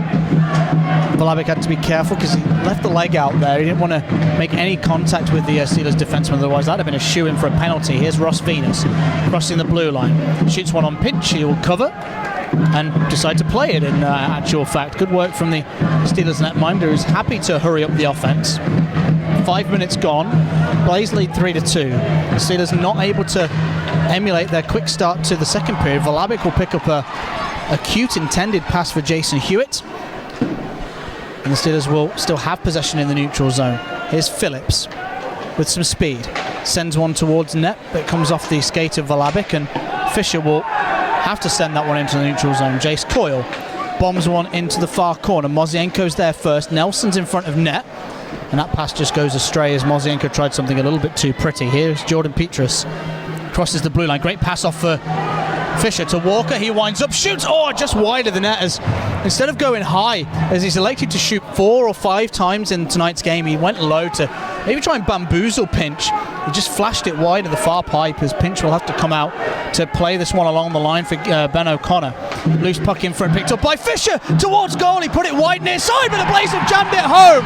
Jordan Petrus gives the Blaze a 2-goal advantage, and that man now leads the Coventry Blaze in goals scored in this season. Stu Coles. What an excellent shift, offensive shift from this line. You can see Fisher place the puck right behind the net, and then Jordan Petrus just goes for the wraparound, and Pinch hasn't quite got himself buried in against the pipe. There's certainly enough air and enough daylight for Jordan Petrus to slip the puck past him. One of the things that Chuck Webber and Paul Thompson always harp on about is wanting their team to be first to the puck. Here the Coventry Blaze are, and here they make the Steelers pay. Yeah, they were real, again, hard work, very similar to the first goal with the hacking and the whacking around the net. It's just they've gone in and won the puck first and been the first man to win the battle. So the Blaze now lead this game 4-2. The Sheffield Steelers with Matthew Waugh come straight back up the other end, looking to get a scoring chance. Matthew Waugh back out in front. And a blocker stop from Brian Stewart. Well, that was a gilt-edged chance for the Steelers after some cute passing between Matthew Waugh and I think Freddie Vesberg. Brian Stewart denying what was the opportunity to get this back within 1 for the Steelers. A 1-2 is Stromberg, excuse me. And just a bit of Brian Stewart's padding is all that's between the Swede and the back of the net. You'd expect Connie Stromberg to do a little bit better from that position, but again, that was a great save from Brian Stewart. Quinnell helps that one around the wall. Here's Matthew Waugh. Waugh, top of the circle, shoots. It looked like it had trickled through Stewart, but he managed to pad it into the corner. Fighting for it was Bruton. It's come to Lausanne. He's got Freddie Vesberg all over his back. He has to just let that one go away from him. And here comes Rod Sarich. Sarich, harassed by Lausanne. He's found Vesberg in space, who will happily carry that one into the offensive end. He tries to put one past Stewart, and there's going to be a bit of a fracas as the big man from Burnaby has managed to cover up. Yeah, a little bit of a bump and a push and a shove in and around the net there as they're trying to fight for the puck in that prime real estate in front of the net. 4th goal was credited to Jordan Petrus, as we expect assists go to Drew Fisher and Brendan Walker, making him 2+1 on the night. Yeah, if you're voting for man of the match for the Coventry Blaze, hashtag Blaze MOTM. Malcolm McCordwell, simply put, checkmate. Well, there's a lot of hockey to play. 13 minutes is a lot of time. The Steelers in the second period scored twice inside 7 minutes. So I don't know, Malcolm, I wouldn't be counting your chickens just yet, as that one sent the length by the Coventry Blaze, and we will have an icing. However, the Steelers have to, you feel, strike sooner rather than later. Yeah, now that so many people say that that 2 goals is the most difficult lead to defend in hockey, and Blaze have now got to hold that out for 13 minutes. Yeah, so I do think the Steelers have got to get something going back in their direction, so they are going to need one fairly quickly. I think within the, if they're still 2 goals back in about 5-6 minutes time, then they could be chasing. Yeah, I mean, from a Sheffield Steelers perspective, as Cullinetti sends that one in front and A weird bounce off the boards, almost bamboozled Noble. The Steelers still have it on the half-wall. Shot comes in from Hewitt, tipped in front of Brian Stewart, and there'll be a whistle as the netminder has it. But from a Steelers perspective, and something to hold on to positively, is the Blaze have had a 2-goal lead tonight, and they have coughed it up. Yeah, and Steelers managed to turn it round in about 5 minutes from being 2 back to being level. So those they only need a couple of minutes. The Blaze have come back from 2 goals down with less than a minute to play. So this game is not done by any stretch until the 60-minute or 65-minute hooter or more is done. Face off to the left of Brian Stewart as the Blaze had one man shy of a full set of forwards as Carlos on will jump into the play. Will be contested by Tyler Mozienko and Brett Robinson, this face-off. Levi Nelson to the left-hand side of Mozienko is often a danger man for the Steelers. He's their second highest point scorer. 21 goals, 29 assists as Bruton takes that pass well along the benches. Chips it in behind for Lozon to chase. The Steelers have got there first, and Nelson can tuck this one up to Mozienko. He's rushed by Bruton. We'll get the puck back though, will Levi Nelson. Nelson in behind the goal line, wraps it around. Brian Stewart makes the stop, and that puck goes behind the goal line for Ben O'Connor to try and pick up. Bruton bumped him hard. There's going to be a penalty on the play against the Coventry Blaze number 57 as that one goes in front for Mozienko. O'Connor, and it's a glove stop from Stewart. The whistle goes dead anyway. It'll be tripping against Bruton, and that's a little unlucky for Sheffield. I think that 2 to the whistle may have come a little sooner rather than later. Yeah, it's maybe a little bit here nor there. The penalty call for me was perfectly fair as well. Bruton comes out and his trailing leg just catches Ben O'Connor and trips him over. It certainly wasn't intentional, but he did trip him up, and it is a penalty. Yeah, no problems with me on that penalty. This is a key phase of the game now. The Steelers have got a power play goal so far this evening. What's this, their 5th, 6th chance, Stu? 2 minutes in I think it's their 5th. Their 6th overall. So they're 1 from 5 at the minute. 2 from 6 looks a whole lot better though, doesn't it? As the Blaze forwards managed to rush that puck off the face-off and distribute it down ice. Just having a little look at the scores so far. Nathan McKeever has put the Braehead clan ahead of Nottingham. It's 4-2 still between Manchester and Dundee in favour of the Storm. Brett Switzer in the second period recently has got this game 4-2.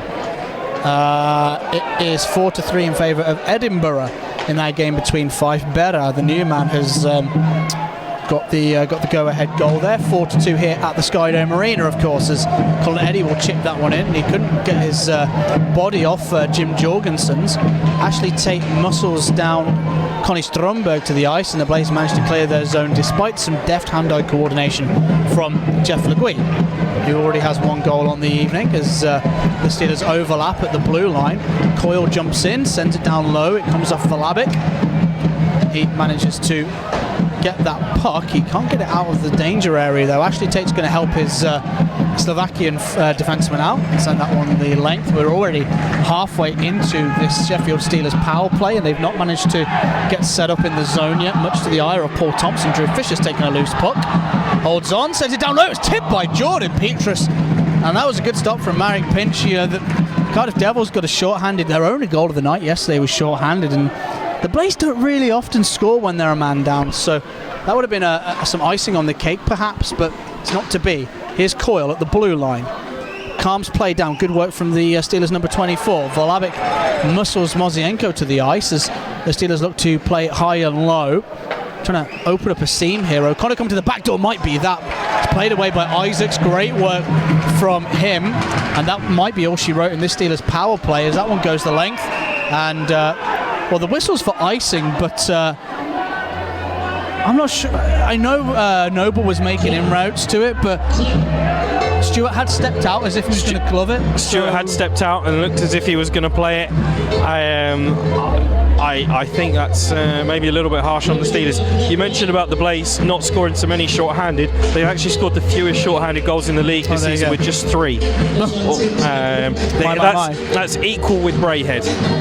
All right. But every other team, in terms of the Sheffield Steelers have scored 6 short-handed goals this season. I wonder how many of those have come against Coventry. I imagine a couple, at least, as the Steelers send that one the length. This is interesting. 10 minutes and a little bit gone in the third. The Steelers ice the pucks at the same time the Blaze come back to full strength. Offensive zone face-off. The Blaze can put out one of their top units. In fact, they've put out, what could be argued as a first line, probably second though, with Bruton, Robinson, and Lazon, which again has changed since the first shift of the game. We'll see what the Sheffield Steelers can do, because they're going to have to defend a phase of play here as Vlahovic sends that one back in for Bruton, quickly turned around by the Steelers. That is exactly what they wanted in that situation. Vestberg snakes his way in, gets it off Jim Jorgensen, plays that in front. Matthew Waugh wasn't there, and Chris Bruton with a deft touch might get the jump on Hewitt. He has, puts it out for Lozon. Oh, he just couldn't tap it round the Steelers netminder Marek Pinch, but the Steelers have in transition come up ice. O'Connor sent one to the back door, no one was there. Here is Hewitt, gets it back for Phillips. Oh, and Vlahovic came in hard behind Phillips. That was poor from the Blaze defenseman. This is his second incident of the night from a check from behind. The first was called boarding. I don't know whether he'll escape just a 2-minute minor here, Stu. This is a bad decision. I suspect he might get another 2 for boarding here. The mitigating factor in this instance is that Jonathan Phillips turned his body towards Vlahovic just as Vlahovic comes in and hits him. It's still not a good hit, and it's still a penalty. I hope that Phillips is okay. He's skating off and he's coming back on. There's actually a tweet in relation to the first hit where has been shown the gate. Yeah. Here, Boris Vlahovic, which is going to be difficult for the Blaze down the stretch. Yeah, mentioning the ref head check to Nelson by 48 in the second period. More than a 2 required. Hopefully, Dops to review. That's from Kim Chapman. Kim. He's given them every excuse to look at him now. Steelers will have to request a review because it was called as 2 as boarding. But if they request it, they'll certainly have a look at it, and we'll wait and see what this one's going to be called as. He's been thrown out of this one now, Kim. There, so Dops are going to review it either way. It just depends how, because I can imagine that might get a supplementary game misconduct, but a supplementary penalty.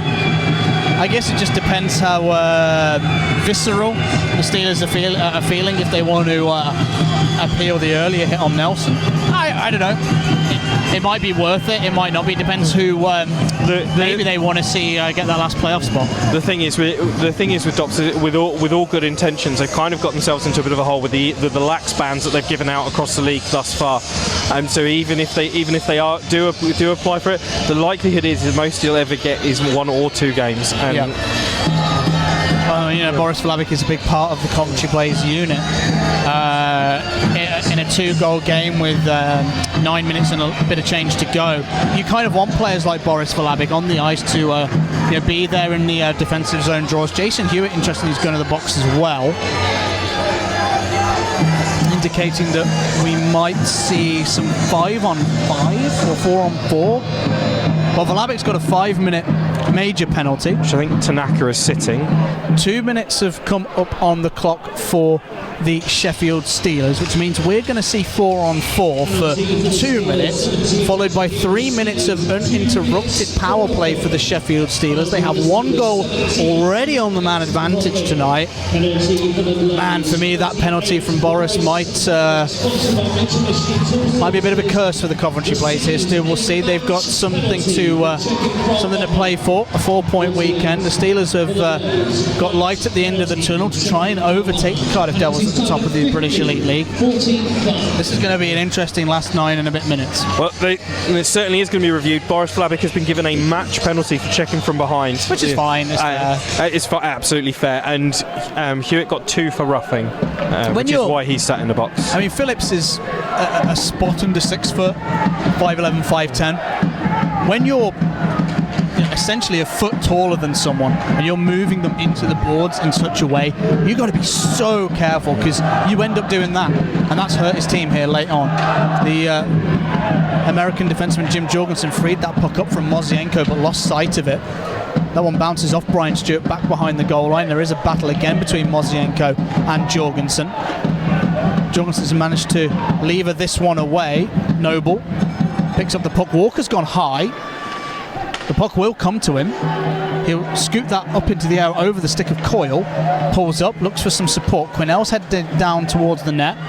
Walker's under a lot of pressure from Coyle. Walker will shoot. It's blocked by Damian on the way through.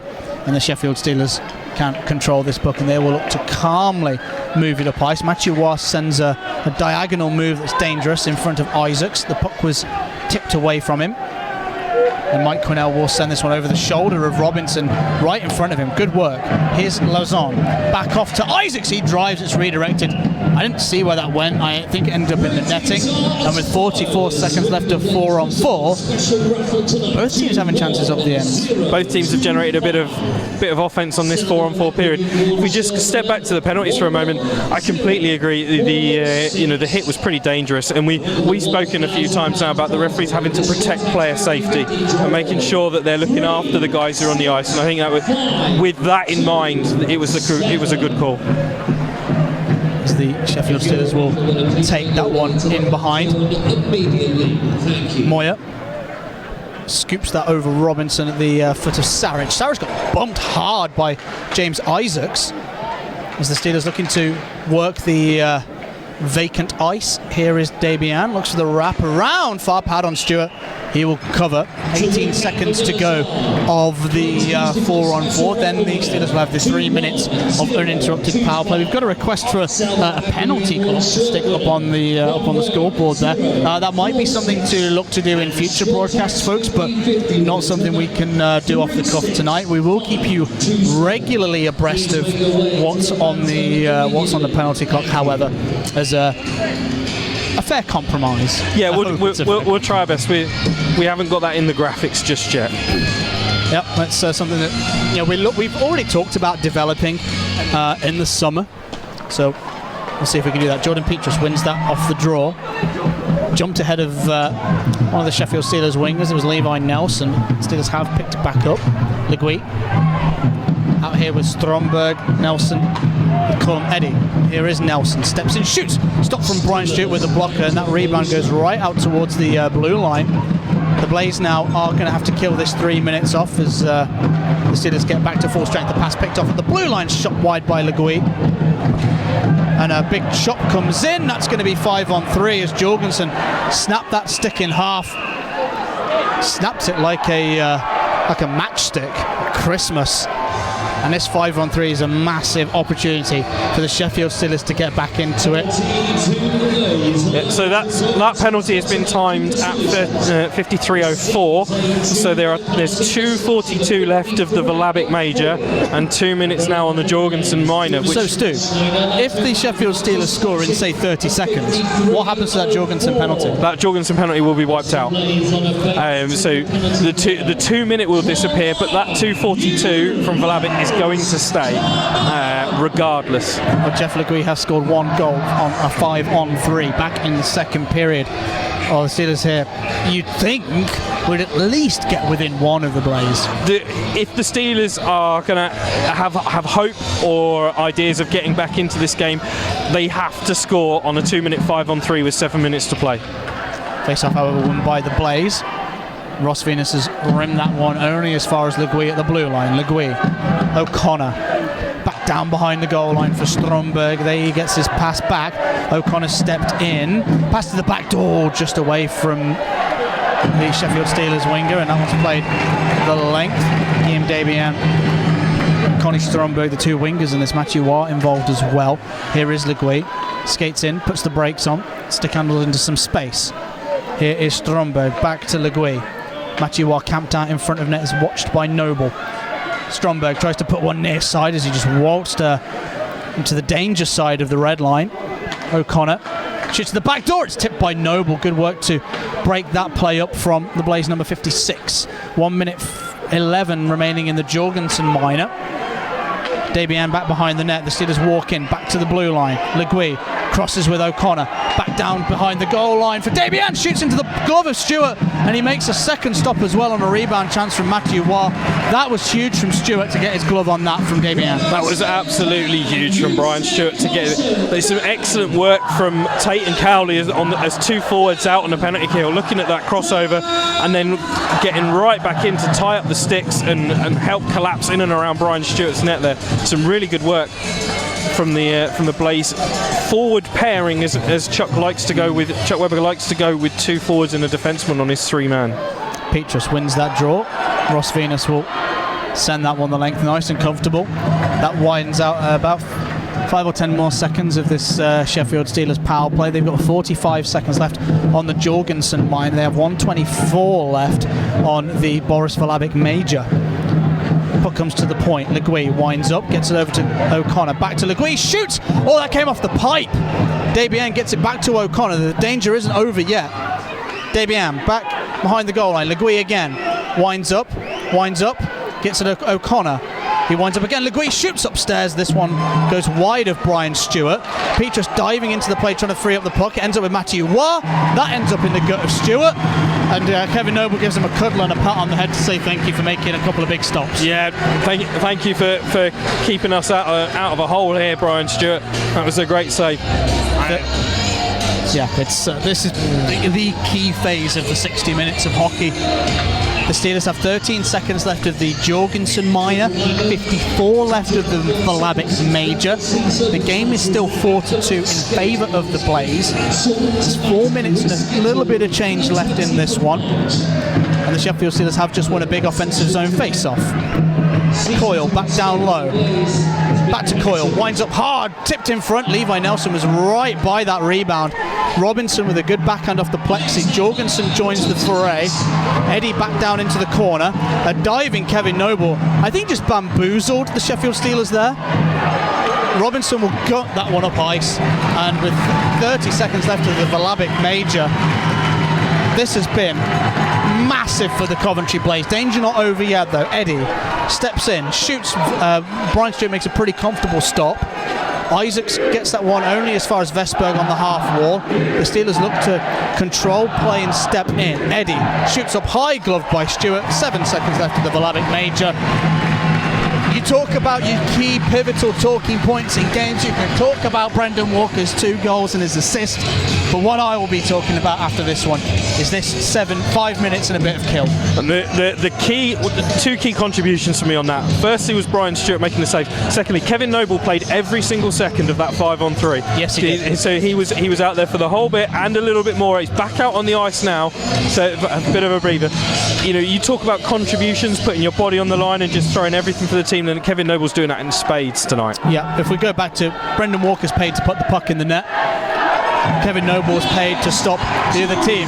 Matt putting the puck in the net, and as the Blaze come back to full strength, we have to shout over the vigorous noise made by the Coventry Blaze faithful with 4 minutes to go in this one. The Blaze lead by 2. The Steelers need to quickly strike here, otherwise this might be 6 in a row for Chuck Webber's Blaze. It's not over yet. The Steelers are still in this one.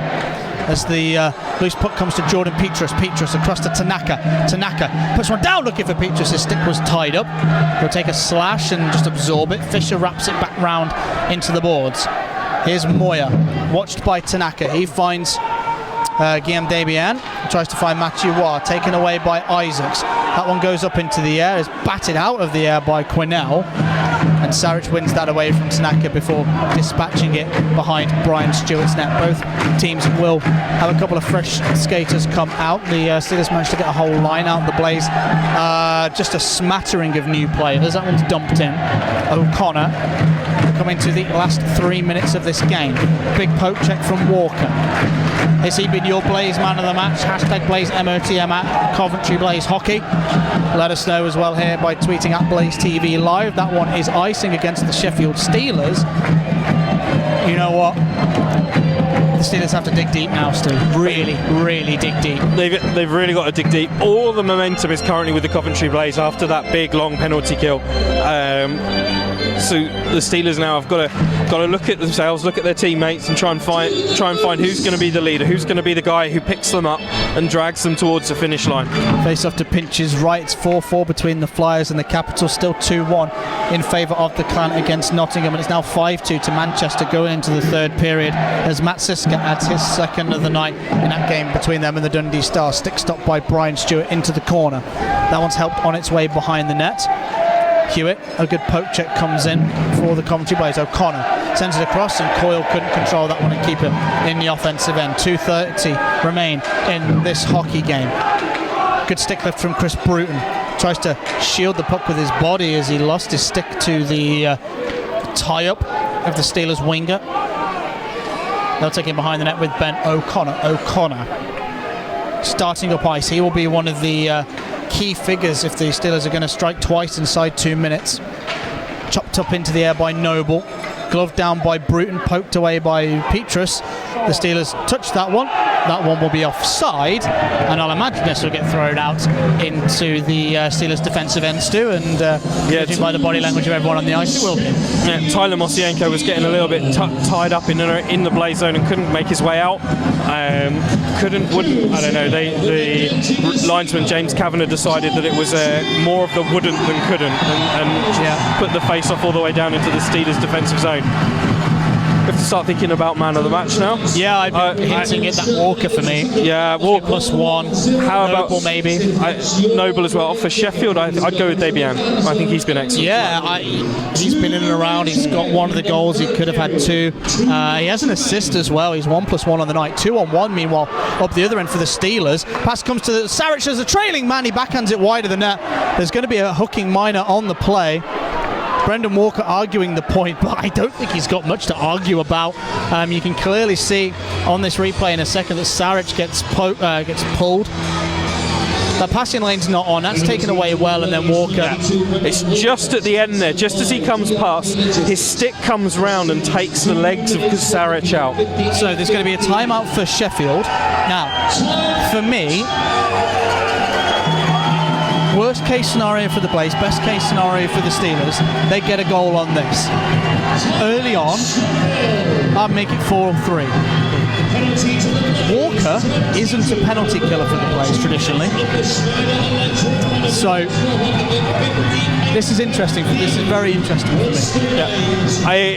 My thoughts are now, I think Paul Thompson has to go all in. I think you've got to take Pinch out now. You've got to face off in the offensive zone of the Blaze, offensive zone of the Steelers. I think they really do have to throw all of the cards at it. Yeah, we'll see what he puts out there.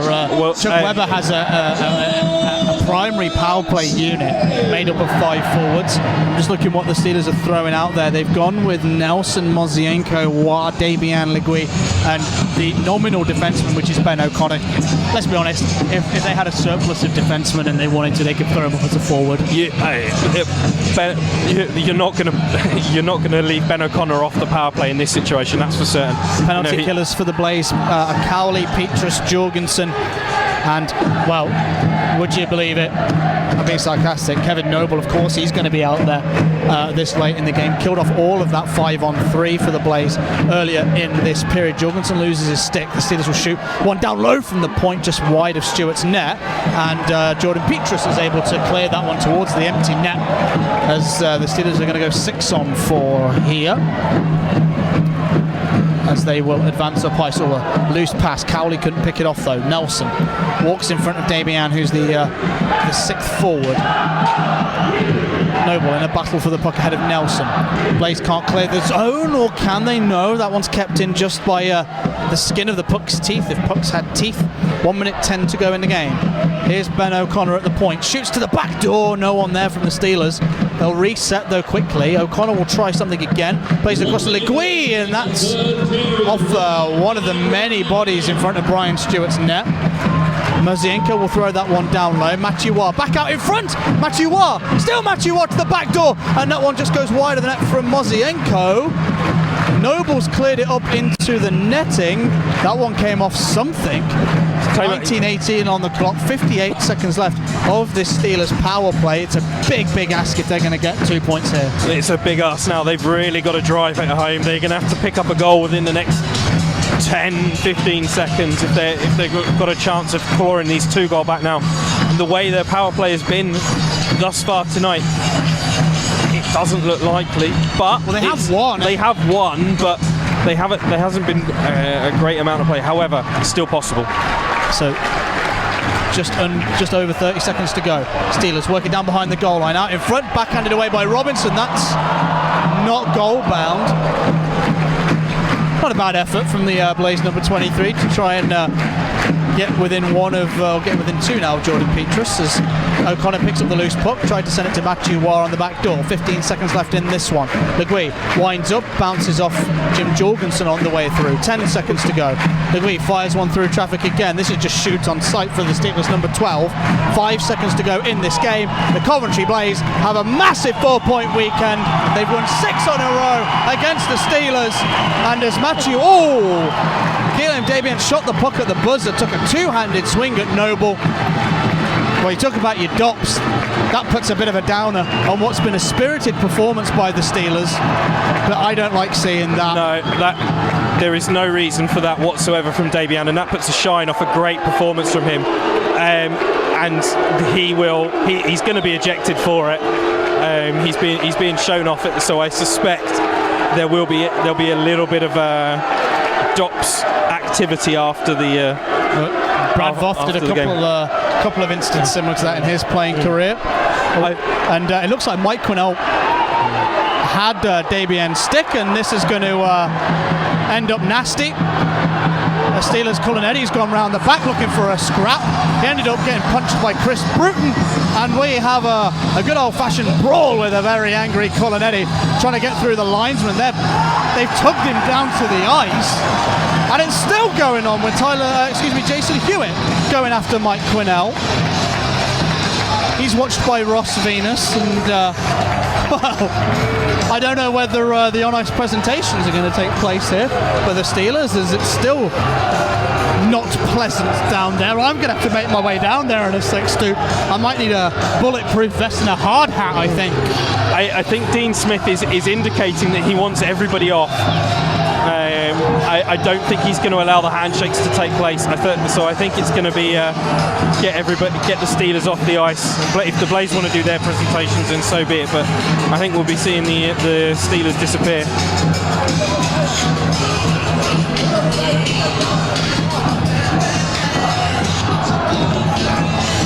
Well, that's that, and folks, thanks for tuning in. We had action even after the 60 minutes had finished. I'll leave you with Stu Coles as I head down to ringside. Well, bit of a reception there for the Steelers. They want to go and thank their fans. They've been told by the officials to get off the ice. This is all a little bit unpleasant and unseemly. I'm not a fan at all of fighting and arguments after the whistle. 60 minutes is gone. The game is over. Shake hands and move on. But that's not going to be allowed tonight. Dean Smith wants them off the ice, and that's his prerogative as the referee. He's not allowing any of the man of the match awards to take place tonight. I'm not sure who. I think it might have been Legui who was going to get man of the match. So it's going to be a busy period of time here in the Skydome. And Brendan Walker gets man of the match tonight for his, what can only be described, 2 absolutely fantastic goals. Really well deserved from the Blaze forward, and arguably got the team into the position. think there's going to be a bit of a team photo now just before it all finishes off. Thank you for being loud. Thank you very much, guys. I hope you've enjoyed the game, whether you are from Coventry, from Sheffield, or even some of the neutrals that have been tuning in tonight to enjoy the game. And certainly there's been an eye in Cardiff, I'm sure, looking at what's been going on here. You're welcome, Cardiff. I've been Stuart Coles. Alongside me with the main commentary has been Ed Kimberley. Thank you very much for joining us. We hope to see you soon. We'll leave you with the wave. Good night.